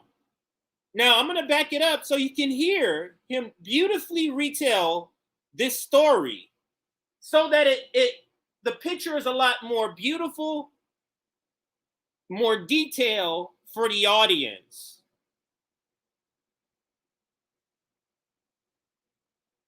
Let's listen. Focus has been how can we actually move legislation as opposed to just having symbolic votes. So I understand people's wanting to do that. So just so I hear you correctly, because I know there are some activists who are very focused on this issue. Is it safe to characterize what you're saying as the Republicans with the Kevin McCarthy situation had their kind of concessions and negotiation process out in the open, right on the floor of the House, in the context of the speaker's race? And what I hear you saying is that there have been those negotiations, there have been that back and forth, there has been that pressure, more internally, not necessarily on the floor of the House, and that you feel that the progressive wing of which you are part of has actually extracted concessions, maybe not in as spectacular and as public a way, but that is it your argument that you have extracted those concessions just in a kind of different way, a less performative way? Ro Khanna's like, no, but that sounds pretty good. So yeah, sure. Yeah, let's go with that one. He beautifully retold nonsense. You see the talent that David Sirota has? That was... Yes. Now, I will in candor admit that the concessions may not be as much as the Freedom Caucus get. Partly, I think this is yeah. So the concessions are not as good as the ones they got, or large. Maybe not the word good may not be, but large or significant. So basically, you got nothing. You got a free lunch. You got a free lunch coupon, and that's you got something. Is that what happened, Ro Khanna? Pelosi passed out to all the progressives, a $20 Sizzler lunch coupon. That's what he's saying is not significant. Man, these people. The challenge for progressives is a shyness or a hesitation or a humility about power, right? So you're not going to have a shyness, a humiliation about power. How about a fear of power? I think that's a more accurate description. Or an aspiration of power in your case, Ro Khanna. So let's continue. Have progressive members temperamentally say, I want to be chair of this subcommittee, or put me on this, the chair of this committee. And you have House Freedom Caucus members making some of those demands. We would say put progressives on committees. And that's really helping us. That's helping the working class. Next, when your landlord asks for rent, you say AOC or a progressive has been put on a committee, sir, and that is my rent payment. What the fuck does that do for the working class? You see how you have to ask details, because if you go off what they're describing, oh, we received concessions. Like what? Comedian, that is not a concession. That does nothing for us. How about limiting the speaker's power? How about extracting votes on a $15 minimum wage, on a Medicare for all? Like if you don't think Medicare for all is none, how about 6 progressive bills you want them to vote on?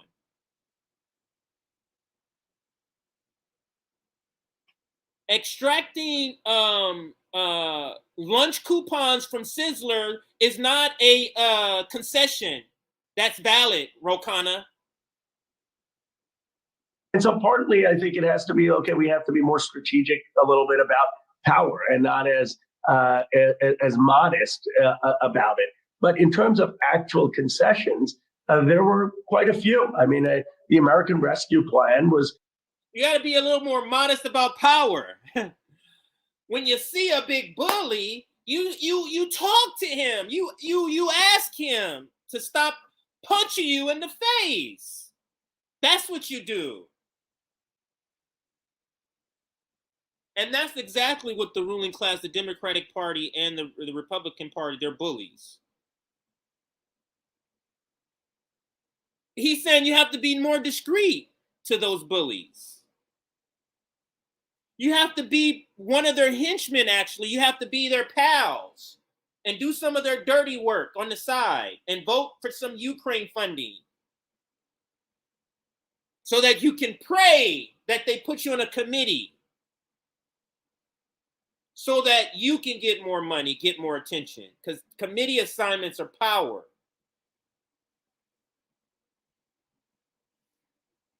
So they don't have a good argument against force of vote, but this is them talking about force of vote. Now, this may have been played because it's 2 weeks old. So this was around the force of vote time, but I haven't never seen it. I just stumbled upon it today. Only 316 views. So a lot of people haven't seen this. Significantly written by the House Progressive Caucus. The number was much, much higher than it ever was under Obama with the financial crisis. The Build Back Better was significantly written with the Progressive Caucus. I was in meetings with the president. He's naming stuff. He's so far concessions. He's so far named things that has expired, literally, like the child tax credit I think he mentioned.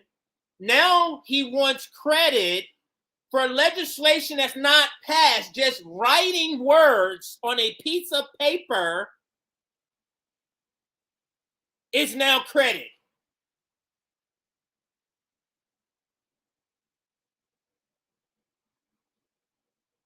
This is him taking the crumb back and halving the crumb that he gave you and giving it back to you.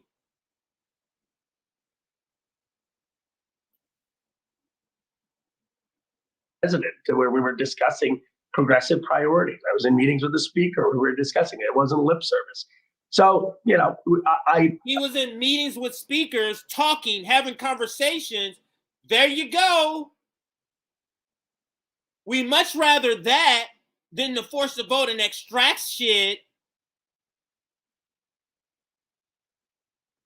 I think we can argue how much concession was made to progressives, but the terms before. This is pretty sad. We're going to be Or there were almost zero concessions, so we've certainly made progress. And to be clear, I have said this before. I'll say it again. I think it was a failure to not have a minimum wage hike passed, whether part of the American Rescue Plan or not. I agree with that. I think we should have fired the parliamentarian. Right, fire the parliamentarian. But I also. Did he say that? No, maybe Ro Khanna came out and said that. The Ro Khanna screamed to the mountains, fire the parliamentarian so we can get $15, because I don't remember that. It feels like I would have reported on that if I had heard that. Maybe it happened and something else went on and I just didn't hear it. But you tell me if that happened. Also believe, I just want to echo this. I've said this before, I'll say it again as well, that the American Rescue Plan was probably the most progressive piece of legislation that has ever passed in my adult lifetime. Let me explain how that sentence literally means nothing. It's the most progressive in your lifetime. Why is that a threshold, and who cares? It's like when they say this is the most significant investment in climate in U.S. history, U.S. imperialist list history.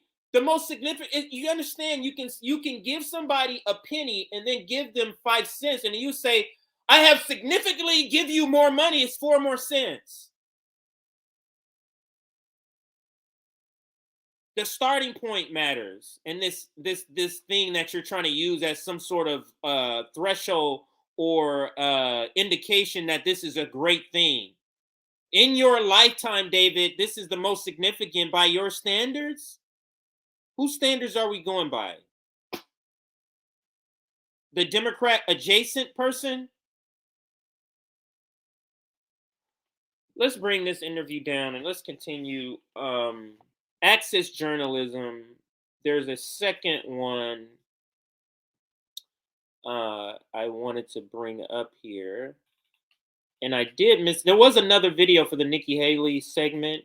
I guess I'll play that separately because there is I'll play that separately. And I'll tell you the reason in just a second.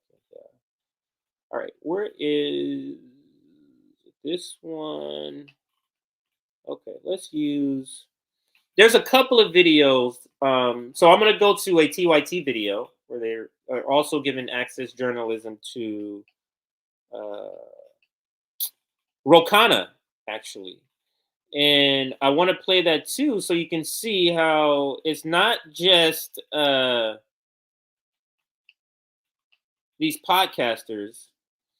I'm sorry, it's not just David Sirota. It's not just June of last year.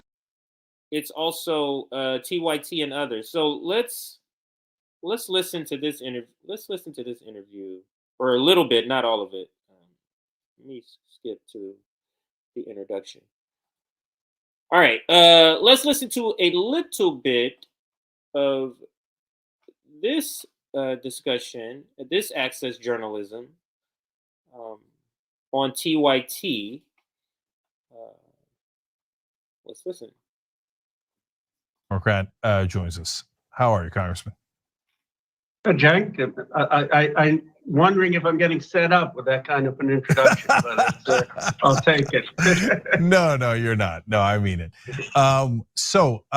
Look, I brought you on because I want to talk about what progressives are going to do in the next 2 years, because it is an interesting and challenging question. But since the interview got booked, things have happened in California. Katie Porter has entered the California Senate race, and then Adam Schiff did as well, and now there is a lot of buzz about Barbara Lee and yourself. So, will you be entering the California Senate race?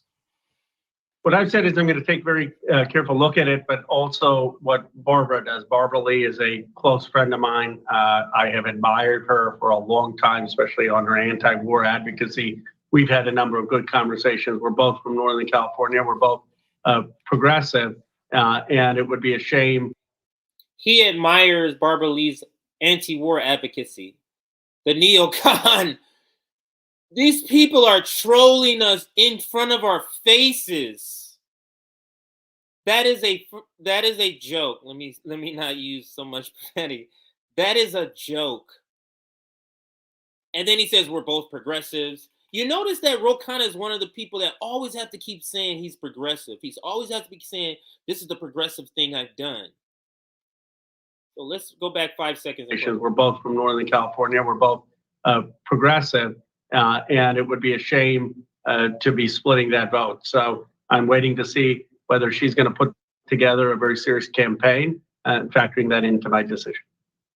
Interesting. Okay. And so if she doesn't run, does that mean green light? If she doesn't run, I would say that the probability of running is much, much higher. And if she does run, it's lower. But obviously, that's not the only factor, but it is something that I will weigh seriously. All right, makes sense. So one more thing about that. So Politico and a couple of. Yeah, I'm gonna skip to the part that I'm gonna skip a little bit because this is not that important to me. Or doesn't run that you might run. No, I would support Bernie Sanders if he didn't, and I'm still building, and not. It's 24 is not the time. Okay, I'm hearing 28. Okay, got it. Okay, now let's go to the issue of the progressives. So, there's a lot of talk about people getting kicked off committees, et cetera. Sure, it's bad. They shouldn't be kicked off. It's obviously political retribution, not based in fact. We can skip all that. That's clear. But the question is, wait, what are we going to do on those committees? What can forget Democrats? What can progressives do in Congress over the next 2 years to make any difference at all? One is hold the line. I know this may sound hold the line and present a bunch of bills like he just introduced a crime bill. Present a bunch of bills that's never going to happen so that you can act like you're a real leftist. That's the season we're in, everybody. It's the season of a bunch of progressives writing and putting out a bunch of legislation that they can then campaign on. Put in their commercials when they campaign on. That's literally all they use it for. Katie Porter just did. I just did a segment where a video of her doing that was a part of it. And then there's other examples of access journalism. Today, I just wanted to show you with Ro Khanna in particular, how, because Ro Khanna is the one who is clearly is a neocon, claiming to be a progressive. And it's very telling how they're just allowing the Overton window to be moved, not allowing, but pushing the Overton window to the right with the acceptance of him being a so-called progressive. Now, this progressive is co-signing Hakeem Jeffries as a progressive. So this is what you sign up for when you decide to run for the Democratic Party. I'm trying to clean up what I'm saying here. So let's end that segment there, and we'll quickly show the picture because it's so quick. Let's now go to the picture. Now, this is the squad. Do nothing. Oh, actually, do I have a tweet on this? I may have a tweet on this too. So yeah. So while I'm looking for this, y'all can hit the like button.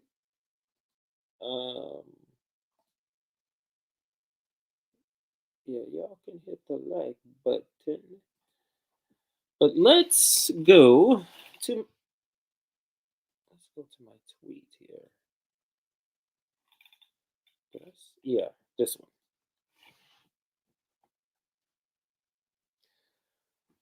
So This is just ridiculous. So let's put the picture up here. This is the next topic here. And the photo. And this will be a funny topic or funny title. Dinner with a snake. Isn't this nice? So dinner with the snake. And that is Elizabeth the Snake Warren. And let's first let me make sure I'm not skipping over any comments for the last segment here. But this is the next segment. We're gonna go talking about dinner with a snake. And let's do one check here.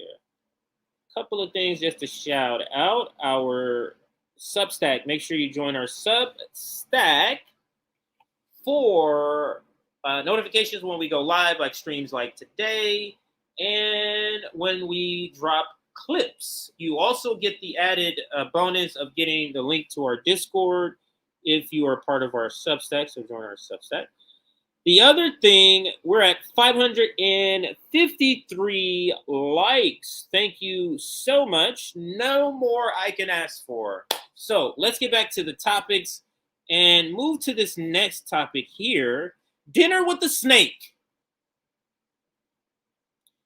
Now, this is what's posted. Ilhan Omar, thank you for the wonderful dinner, Elizabeth the Snake Warren. It was great to be in community with you all tonight. And it looks like there's Rashida Tlaib. That's from the left to right. I think that's Caesar on the left. So I'm sorry. First is Caesar with the kind of the froey hair at the top. And then at the bottom, that's Max Frost. Then we have Rashida Tlaib. Then seated, we have Jamal Bowman. Above him, we have Elizabeth Warren. To her right is Cori Bush, and below her is Summer Lee. Then AOC right there below Summer Lee. With the hijab is Ilhan Omar. With the beautiful bald head is the Ayanna Pressley. And I forget, she's one of the new progressive, the other black woman or other black woman there. She's I forget her name at the moment, but so this is the dinner, the new squad, old squad, and the new squad together in community, all at a snake's house for dinner. And it was funny, some of the comments. I think one of the most hilarious comments I saw was, y'all can get together for a picture, but y'all can't get together for a vote, huh? That was hilarious. That was hilarious. So let's see if I can find any of those. Let's go to the original tweet and then see what some people are saying. Now, it's some good and bad. It's not all bad. Here goes. Here goes. She's always has the best responses. It's always at the top. I don't know how she gets her response at the top. But here's Comrade Misty. It says you're garbage. Mean. So let me retweet that. And that's somebody from one of the Real Housewives of one of the shows. I don't know the name of the show, but I think she's from one of the Real Housewives. So many, here goes one here. So many ineffective progressive grifters in one picture. That's funny. Make it a little bit bigger. Now let's go back to some other comments. Let's see. Let's find some positive comments. There's got to be at least half of these have got to be positive. It says, this one says, I see a group with zero backbone that let the left down. Wow. This might be positive. Did you guys make sure to discuss how you're going to get more of our money to fund and arm Nazis, or planning ahead to crush another rail strike and fund more cops and war? Frauds, every one of you. So, I mean, that's the vibe so far that we're getting here.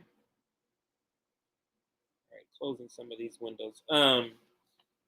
Let's find a couple. I'm sure there's a couple positive because I saw some. I'm sure I saw some. But let me retweet some of these ones. Yeah. And go here. This photo makes me happy. I'd love to replicate this with a big progressive community dinner or potluck that is fun and low key. We need more community spaces that help build up our fortitude for all the fights and wins ahead. So Martha here is a believer, and that's good for Martha, community organizer. It looks like it's private maybe because that's all that comes up. So that's Martha. Maybe it's another good one right here. Oh, goody. We have a bunch more people who all vote as individuals and fail to make a difference on policy. Wow. That was another, that was a good one. These are some pretty good ones that we have here so far, that we have read so far. Some pretty funny ones. The shelves were 80% empty. Oh, wow. Where you went? Now, I'm lucky to live, not lucky, but I live near one of the ports. So they talk about ports, LA and Long Beach. I live near both and closer to the Long Beach one. Literally driving like to places in Long Beach. I went to college in Long Beach, so driving to places in Long Beach, like there's a bunch of just, the freeways are just loaded with trucks, and there's trucks coming off the ports to take it to different places across the country. But the freeways here, and certain freeways are just jam-packed with those trucks. But anyway, let's continue. Actually, I think that's a good amount of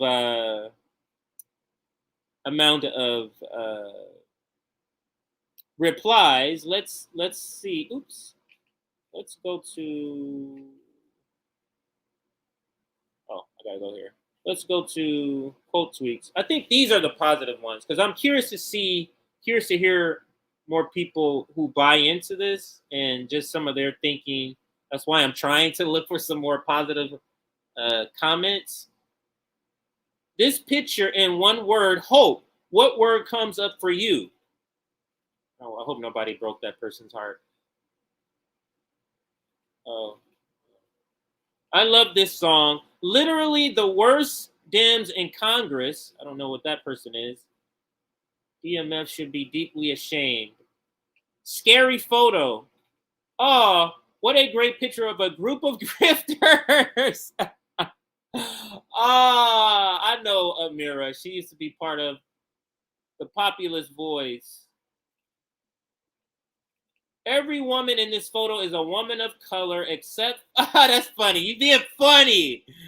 Elizabeth Warren. That was a joke. I thought that was being serious. The smiles of government officials happy to take your rights away, attempt to control your lives, and spread anti-American sentiment with a splash of destroying the Constitution they swore to uphold. Oh, this is a right-winger, I guess, on there. All right, so I wanted this segment to be short, so I don't want to continue down the path of all of the quote tweets, but I did want to get to some more positive ones just so you can see there were some positives, but they are able to come together to take pictures. They're just not able to come together to form any votes to do anything for any other people. That's all, and that's dinner with a snake. All right, so let's see what topics we have left here. Marianne Williamson, final take on Ukraine. Wow, I can't believe I have more than that. I have the Jimmy Dore too. So let's play the Jimmy Dore.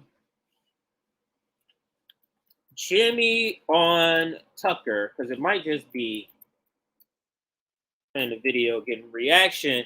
So let's do that. So let's go and move to this final. I'll see if I can squeeze in two. I know I can squeeze in the Jimmy. We'll see if I can squeeze in the Marianne talking about Ukraine. May save that for another Nick and CJ show. So let's go. So much stuff I cut out. I just couldn't get to it. All right, so here goes the video. And here is Jimmy Dore on the Tucker Carlson show. And let me pause it and set this up the right way. All right, so this is going to be Jimmy on Tucker Carlson. And I think he's talking about the military-industrial complex. I'm going to play it in its entirety and then comment afterwards. We're the ones provoking this war, just like we provoked the war in Ukraine. We are now provoking a war with China. And who benefits? I'll tell you right now. Your enemy is not China. Your enemy is not Russia. Your enemy is the military-industrial complex, which has been fleecing this country to the tunes of hundreds of billions and trillions of dollars. How many times are we going to have a defense secretary say, "Hey, we can't account for $2 trillion in the Pentagon again"?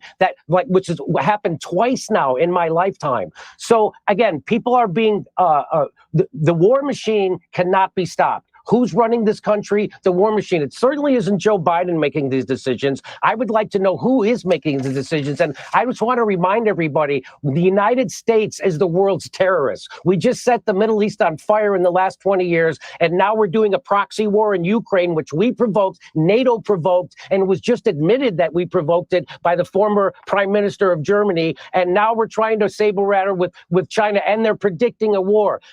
Again, China's not going to invade us. China's not our enemy. We might have an economic war. That's what these are. These are economic wars. These are wars for, in Ukraine, it's about liquefied natural gas and making sure Germany and Russia never come together because we fear Russia's natural resources and manpower, and we fear them getting together with Germany with their technology and their capital. And so that's why we blew up the Nord Stream pipeline. That's why we're doing the Ukraine war. This is all about hegemony, imperialism, and economics. And if there's a Marine somewhere, it's there because they're about to steal some natural resources from another country. As everybody's screaming about what a bad guy Putin is for invading Ukraine, the United States is currently occupying a third of Syria. And which third is that? It's the third that has the oil. And how do I know we're there to steal their oil? Because the president of the United States said so.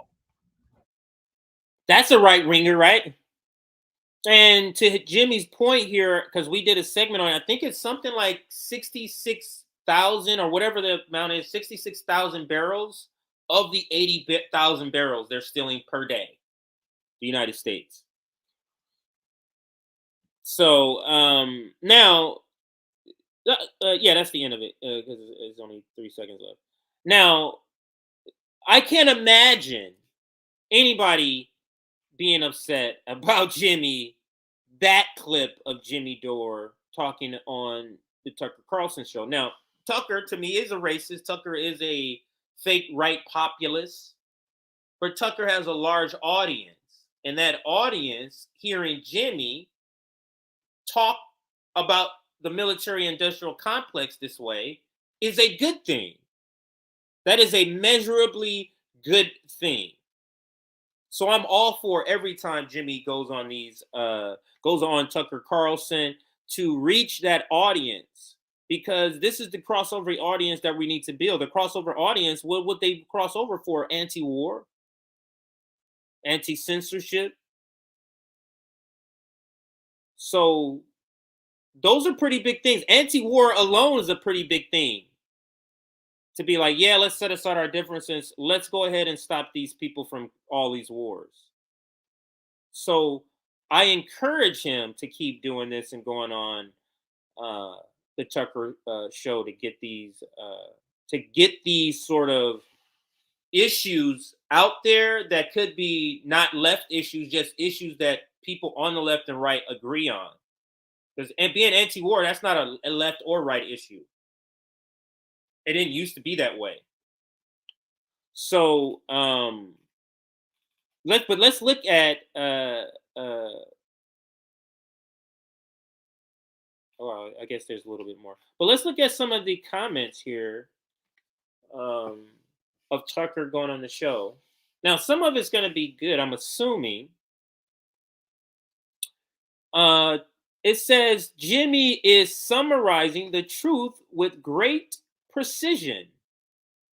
Now, imagine, let's say this was a conservative. A conservative saying that about Jimmy, that's the payoff about going on a show like Tucker Carlson. So let's continue. This is U.S. foreign policy in a nutshell. Opportunity to share with the deciders in D.C. just so they understand. We know what this debacle in Ukraine is all about and who the F caused it. Full stop.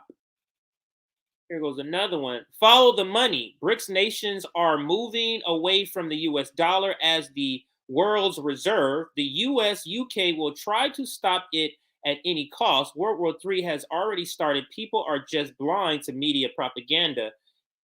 Iraq, Libya, Syria, and many more. God damn, I wish any of the squad had a fraction of this fight. There is not a single word that isn't the utter truth. And why is it only allowed on Tucker fucking Carlson show?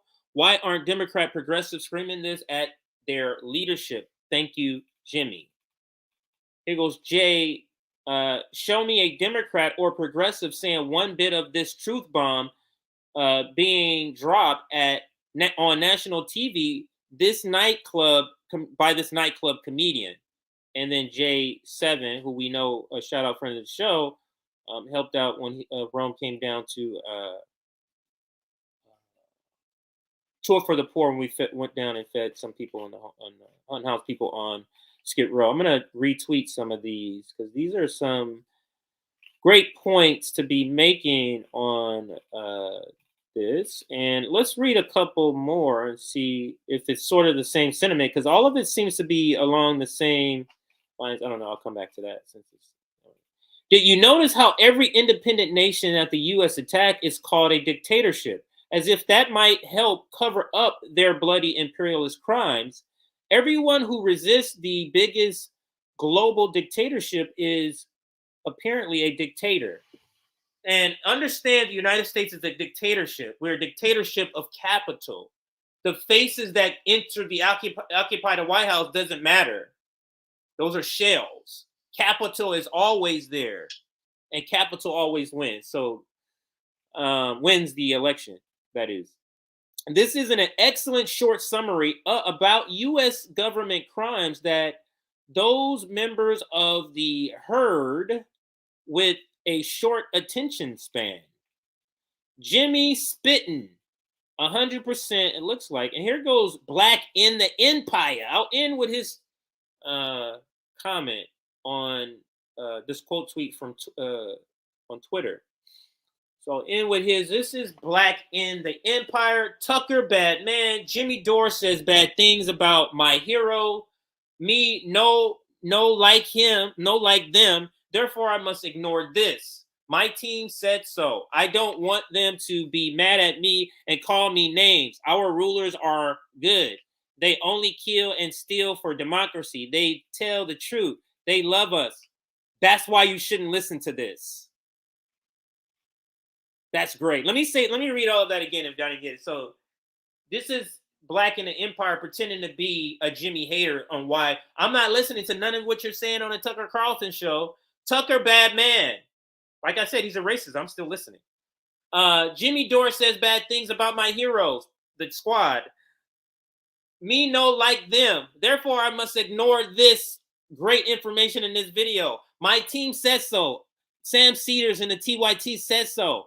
I don't want them to be mad at me and call me names. Our rulers are good. They only kill and steal for democracy. They tell the truth. They love us. So great last comment to sort of end on, and that is from Black in the Empire. He was on our first summit, the General Strike Summit. He was, I think censorship was one of the topics he was on that panel for. So that is, I don't think I have any, did I have Jimmy somewhere else here? Somebody saying something else. Oh, here goes. Yeah, I did want to show friend of the show, Courtney Banks. Show me any other progressive who would say this on a national platform. They won't even come on an independent show and say it. CNN, MSNBC would also never allow this. Glad it was said so clearly and to a large audience. And that is the same point that Courtney sums up here that I was making about why I think it's always a good idea when Jimmy goes on to the Tucker show, because you're going to reach people who would never be reached by the message that he's giving, this anti-war message that he's giving here. Let's see. Comments here.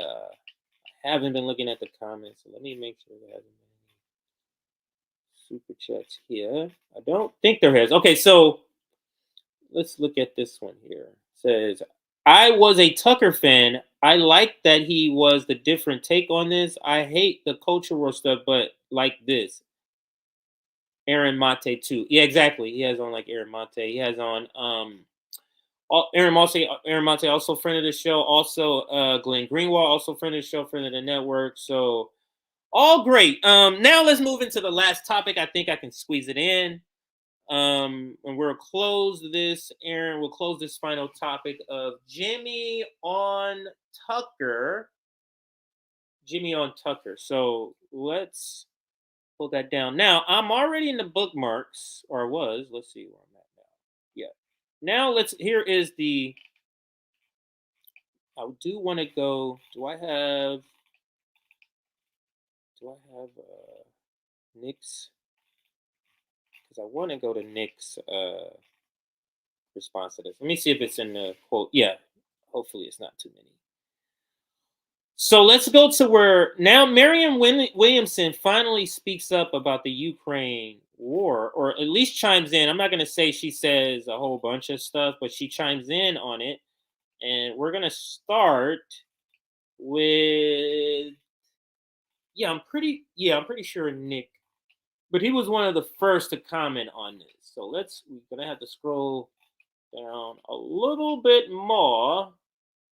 Oh, that one's a little graphic. I read that one too, but we can't use that one. But yeah, there's a lot of other good ones, but I want to use Nick. Well, Nick must have been the very first one to see this nonsense.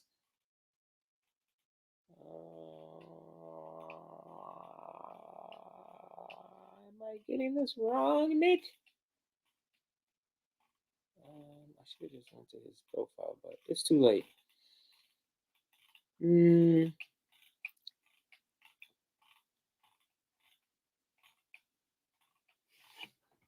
Wow. How many? I thought they said 60 for the source. So is MMA. Okay. Let's just go to Nick's profile. And we haven't started the segment yet, Aaron. What the hell? Could have just swore I typed in.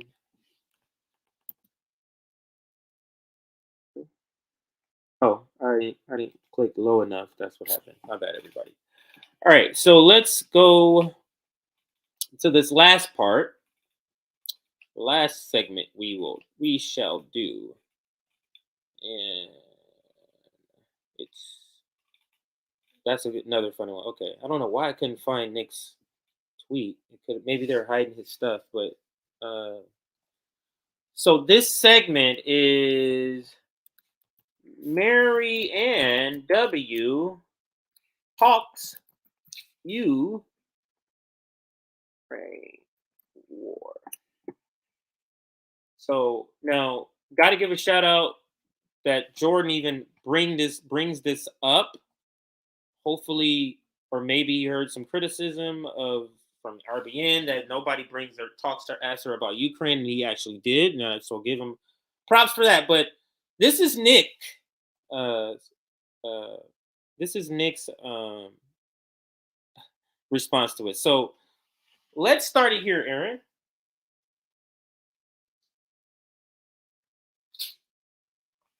Marianne Williamson finally talks about the Ukraine war. And we're going to start with Nick, RBN brother Nick's tweet about the video that we're going to cover really quickly. So what Nick says in his tweet, what the fuck is Marianne Williamson thinking about challenging Biden from the left when she agrees with him on funding Nazis in Ukraine?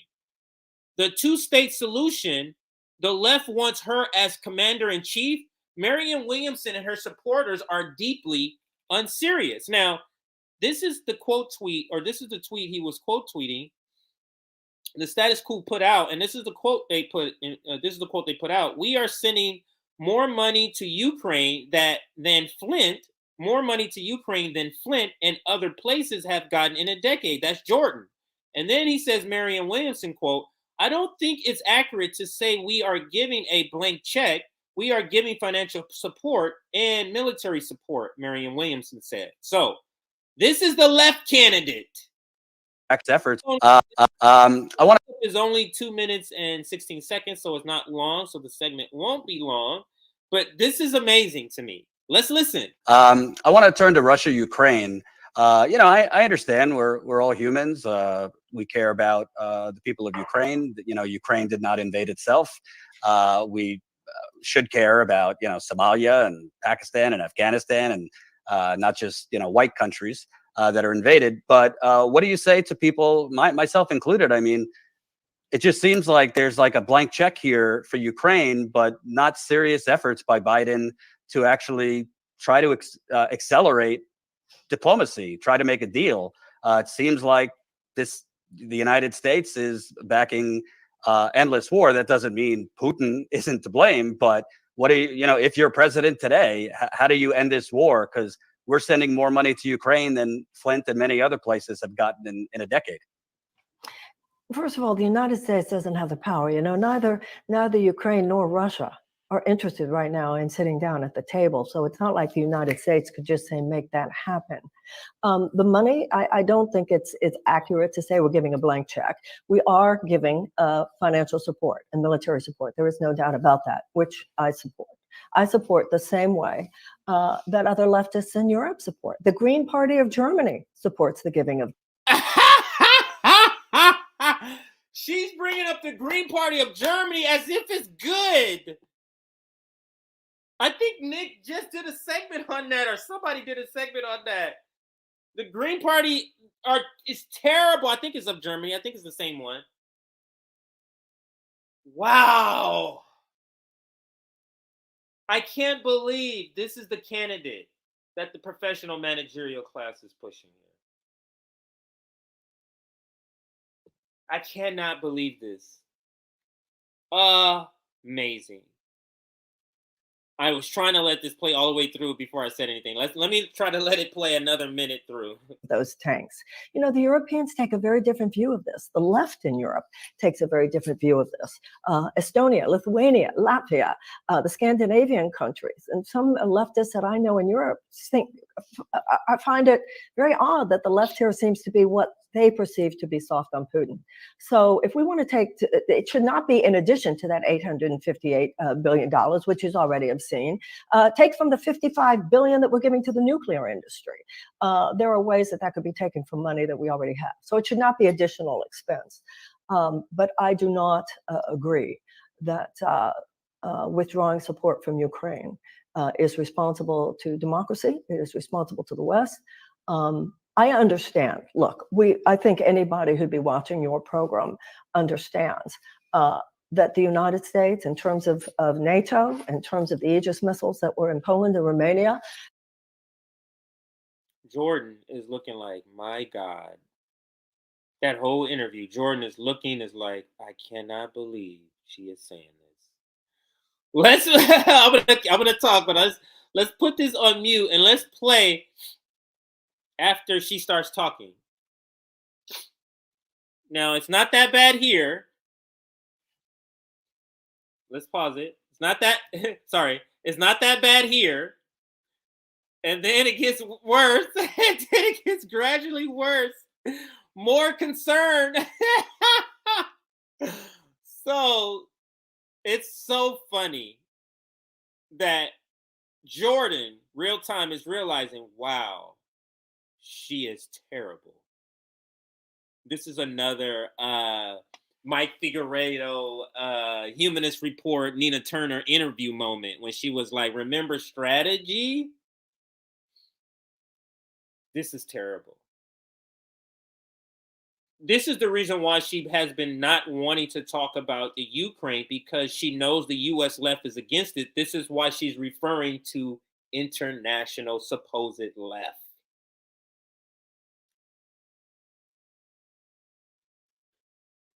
This is the reason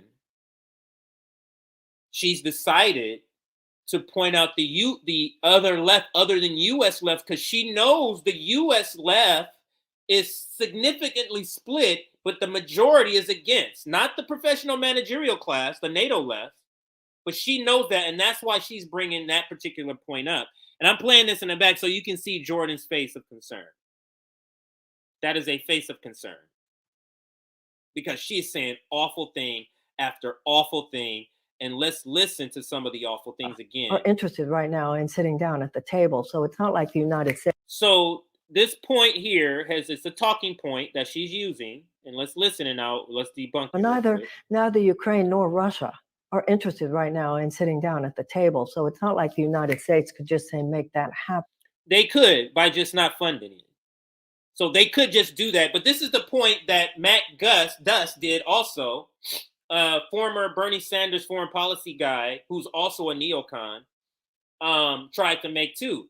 Like, yeah, we're not the boss of them. Yes, you are. Why are y'all trying to act like y'all not running Ukraine right now? You're telling them exactly what to do. So that's another thing. We can't trust her on war. She's buying the talking point and even regurgitating the talking point. You can stop funding it. And it also is a slap in the face to just recent history of how the U.S. And the UK and the NATO stopped the peace agreement that was going into that they were working on back in February when this first started. Or maybe she doesn't know that. The money, I don't think it's accurate to say we're giving a blank check. We are giving financial support and military support. There is no doubt about that, which I support. I support the same way. Now, you notice when she's asked questions, and I do see you, Nick, so whenever you're ready to join, you notice when she asks questions, she always picks out something in the question. She did this several times with Nick, where he'll be asking her a question. What do you mean? I've been doing this for somebody. He was like, well, you just did it for Bernie Sanders, and then he finished the question. She does that to divert from answering the actual question. She'll pick out something out of the question to argue about so that she doesn't have to answer the question. And there goes Nick. What's up, Nick? What's popping, people? This is a great stream, CJ. This is a great. I was chilling here with my family. My brother's in the background. I hope it's not too loud, but I had to chime in. No, I'm glad you came in because I read your tweet. Go ahead to say what you want. I may turn the camera on later, but you guys have to make do my. Yeah, no worries. Once again, there's a lot of stuff going on here. But she said it's not a blank check. We gave them the equivalent of Russia's military budget. We gave them enough money that could have solved homelessness 2 times over. You guys understand? Oh, she's so lucky. She got away. Because that would be my follow-up. What do you mean not a blank check? We could have solved homelessness. We could have canceled millions of people's student loan debt with the amount of money we sent to Ukraine. Imagine the infrastructure we could have fixed in small cities and towns with the amount of money we sent to Ukraine. And she said, it's not a blank check. She is gaslighting. And I said this in my other tweet that was in Status Quo tweet as well that did pretty well. Well, I said the people who pushed Marianne Williamson, after this, we sniffed her out weeks ago, CJ. We sniffed her out. And now I'll give Jordan all the props for this interview. I'll give him props for this because this is a great expose. Marianne was exposed here, and she is part of the NATO left. And how? Hold on, I got a response to something else she said. She also said we gotta support Ukraine war funding because members of the left in Europe and other countries do. Can you believe that? 85%, 80% of the world population is not for the Ukraine proxy war. You gonna ignore what Lula said? You mean the social democrat leader of the largest population in Latin America? You gonna ignore what he said? Well, he said that they must negotiate is both NATO and Russia's fault. Let me let it play, Nick, and I want you to comment again. I want you to comment. Yeah, play it again. Play it again. Let me just let you hear this again. The United States could just say, make that happen. I hate this talking. That does make this. Oh, United States just can't stop the war. Yeah, they can't. Power, neither Ukraine nor Russia. Oh, never mind. Go ahead. Never mind. Go ahead. I can go back a little further. I was starting after he asked the question. I didn't want. Yeah, never mind. Yeah, go ahead. You fine. You all go. Of his introduction. Yeah, you fine.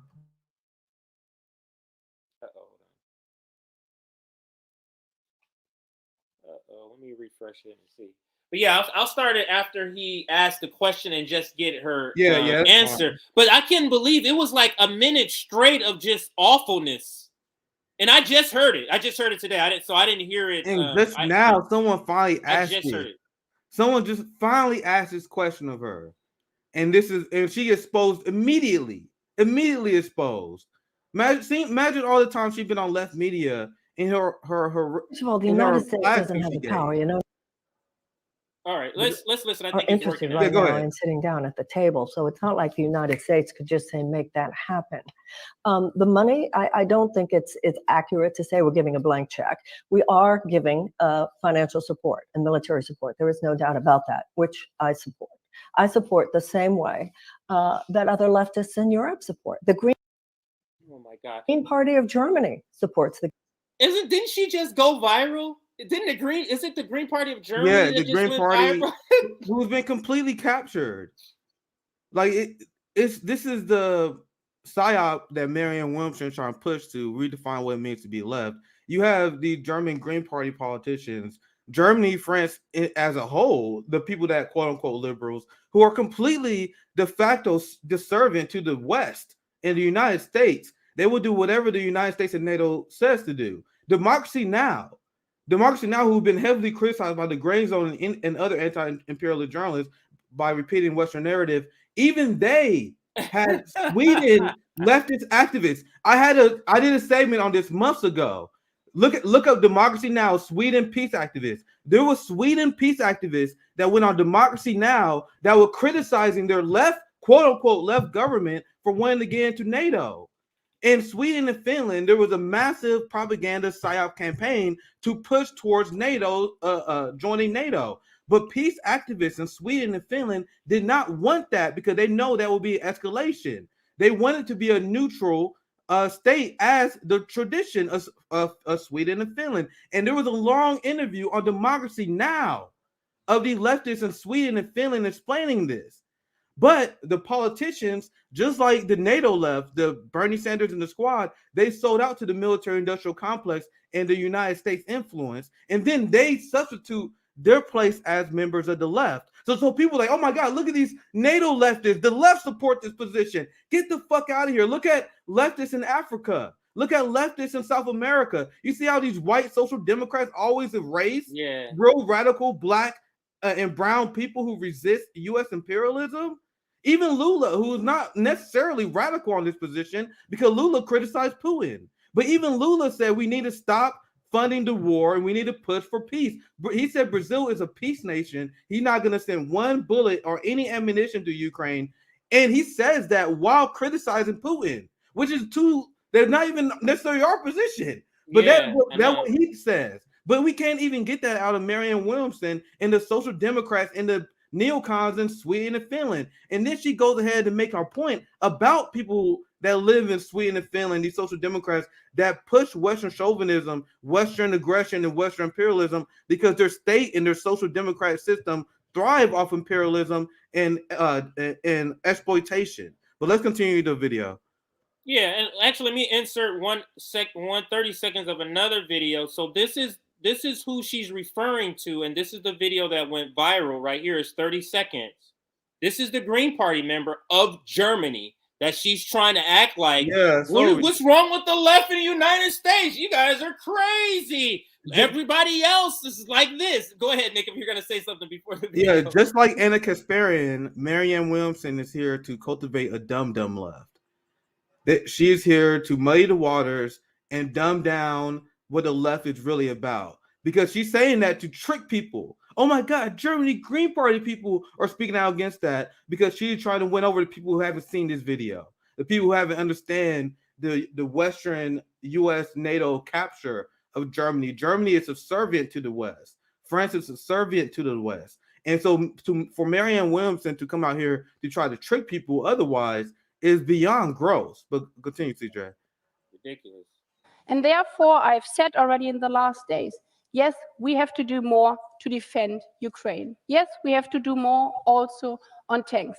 But the most important and the crucial part is that we do it together and that we do not do the blame game in Europe because we are fighting a war against Russia and not against each other. Thank you. Thank you, Madam. That's who Marianne Williamson.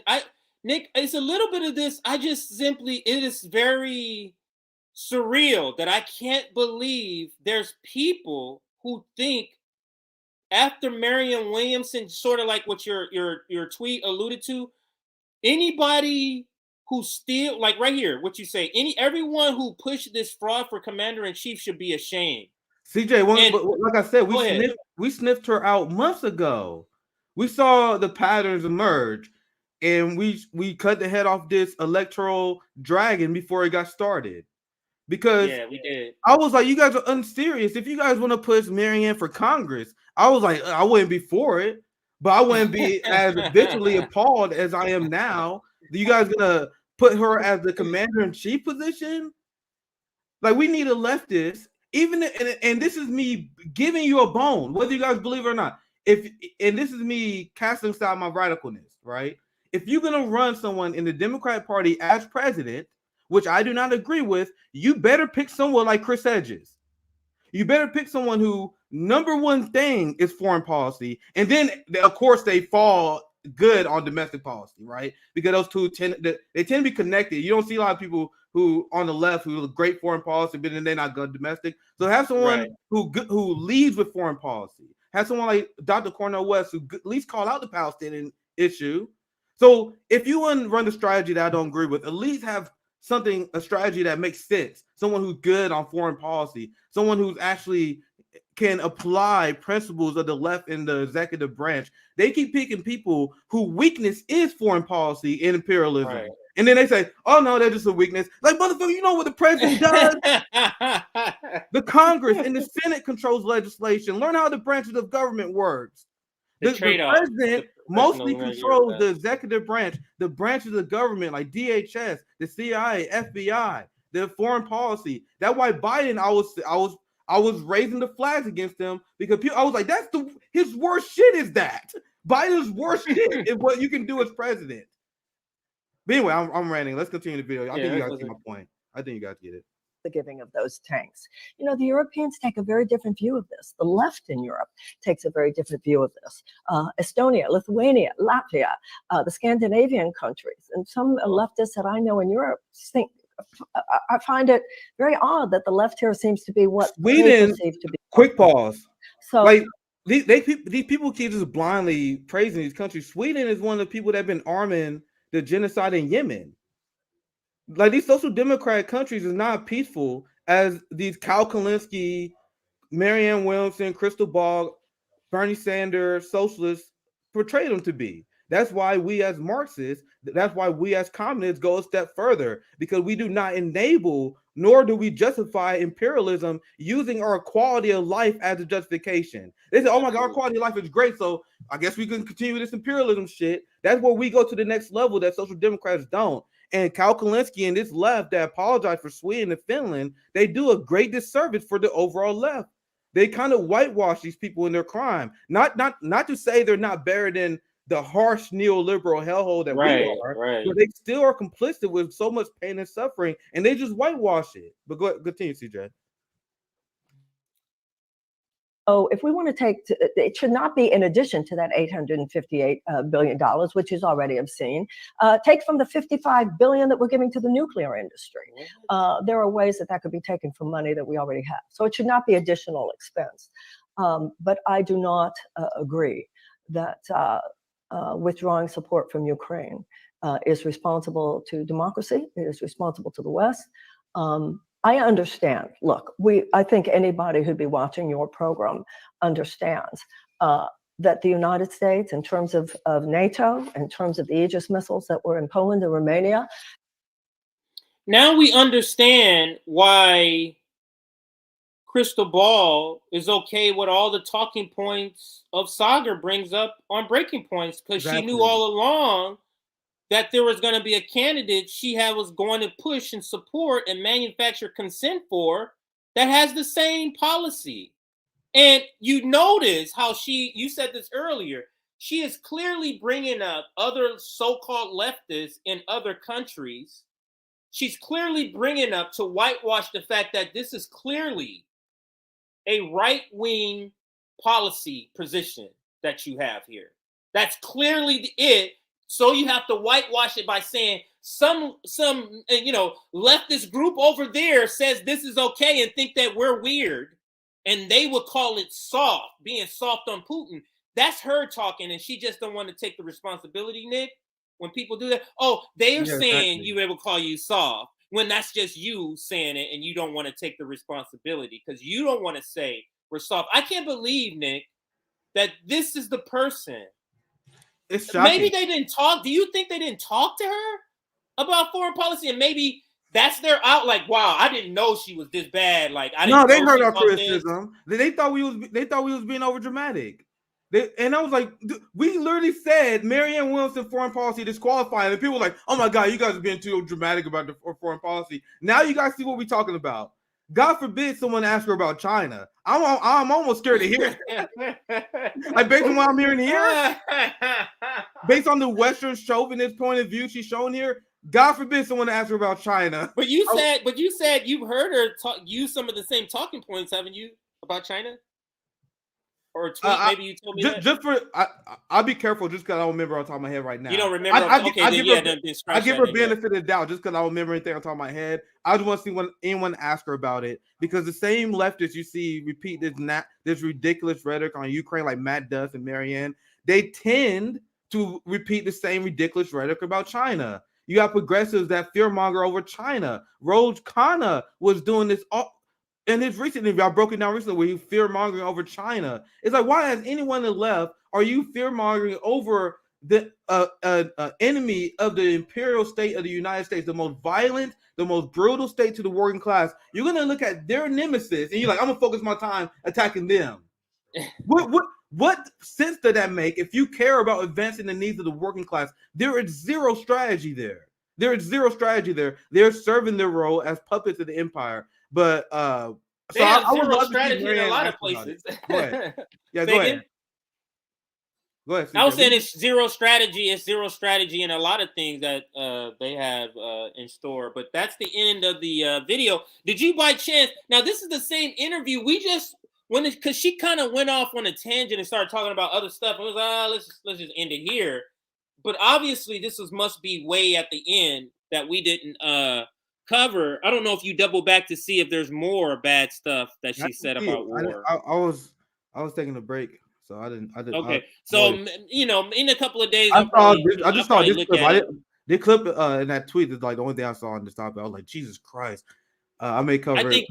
But I think Jordan knows it's bad, and I think that's why the quote he put up. I think Jordan knows it bad because it was several things in there that he was kind of trying to push back on her. And she was like, she was not picking up the hint. And this was another one. Just like he was leading her. That's why his introduction to the question was so long, because he was trying to lead her with all that was happening down a left road, a progressive road, an answer, and she didn't take it. Go ahead. Yeah. So the people who pushed Marianne Williamson, Giant L. You can say Save your reputation right now, and recant your endorsement of this disaster. Imagine the moment we are in, CJ. The moment we are in, we got the Democratic Party pushing for World War III. We got them sending arms to China. The United States and NATO is planning war against China. They are funding multiple genocides. The United States and Biden. This is a story I'm gonna report here soon. They simply turn a blind eye towards the right wing fascist turn of Israel, and we got someone who weak on that issue of Israel Palestine. Got someone who agrees with Biden on escalating World War III against Russia and funding Ukraine with essentially a blank check. Someone who never ever speaks out against the United States aggression on China. That's the person that the professional managerial class decided to anoint and then they try to put back in anyone who had criticism of this disaster. So this is a giant L for Marianne Williamson and all her supporters, and they should be embarrassed. And we sniffed this out early. We saw this electoral dragon head started to rear itself.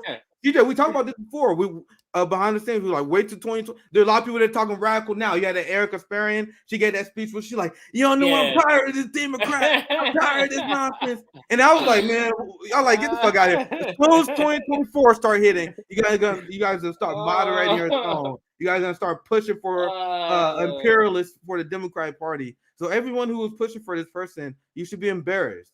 And you should need to do some self-reflection. Like, why is this the person that you got to try to annoy in a very Hillary Clinton, DNC, anti-democratic way, where you guys try to silence all dissent on this?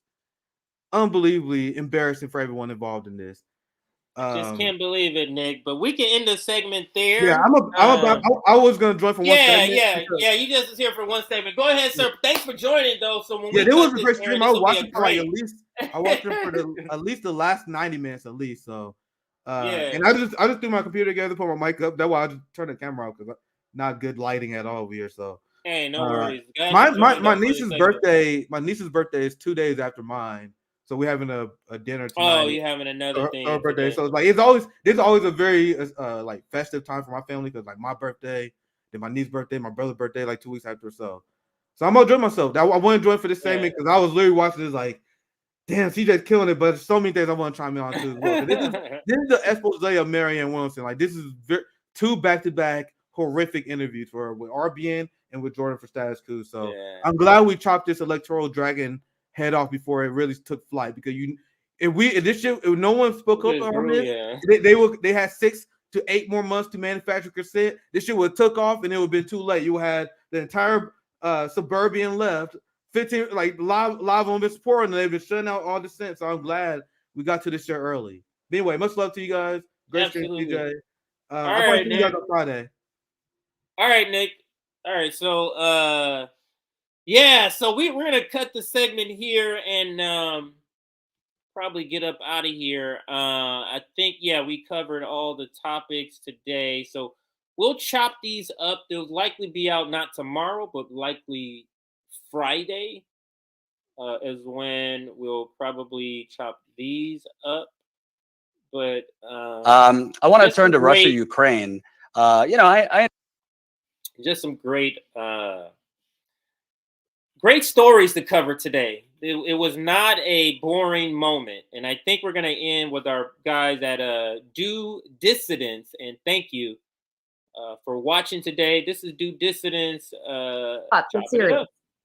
This is a actual path to having an impact on the issues that you claim to care about. I'm sorry. No, it is not. This is a path towards something. This is a path towards nothing. This is a path towards, mark my words, everybody. This is a path towards these idiots sitting here in August of 2024 saying, oh, we know it sucks that Marianne's not the nominee, but we just have to vote for Joe Biden because DeSantis or Trump or whoever it's going to be, they're just too dangerous. It's going to be the same conversation for a third time in a row. That is where this path leads. Wash your hands of it. Invest in something else. Invest in something real, like a workers' movement. And if you are going to engage in presidential politics at all, which I don't know that you should, quite frankly, then put your money, put your limited resources into building something better. That's actually doing something. Investing in Marianne Williamson for 2024 is a fucking joke. It is beyond a joke. And that's what's amazing here, because she's saying, well, grow up. You can't sit around for a revolution. Is what you're talking about in any way more practical, more demonstrably practical? Like, we ran this experiment already. All that's left now is outside power, outside movements, and outside pressure. What are you advocating? That we all get together and run around New Hampshire for some Topanga Canyon hippie? Like, is that what we're supposed to do now? And that's the grown-up alternative you're offering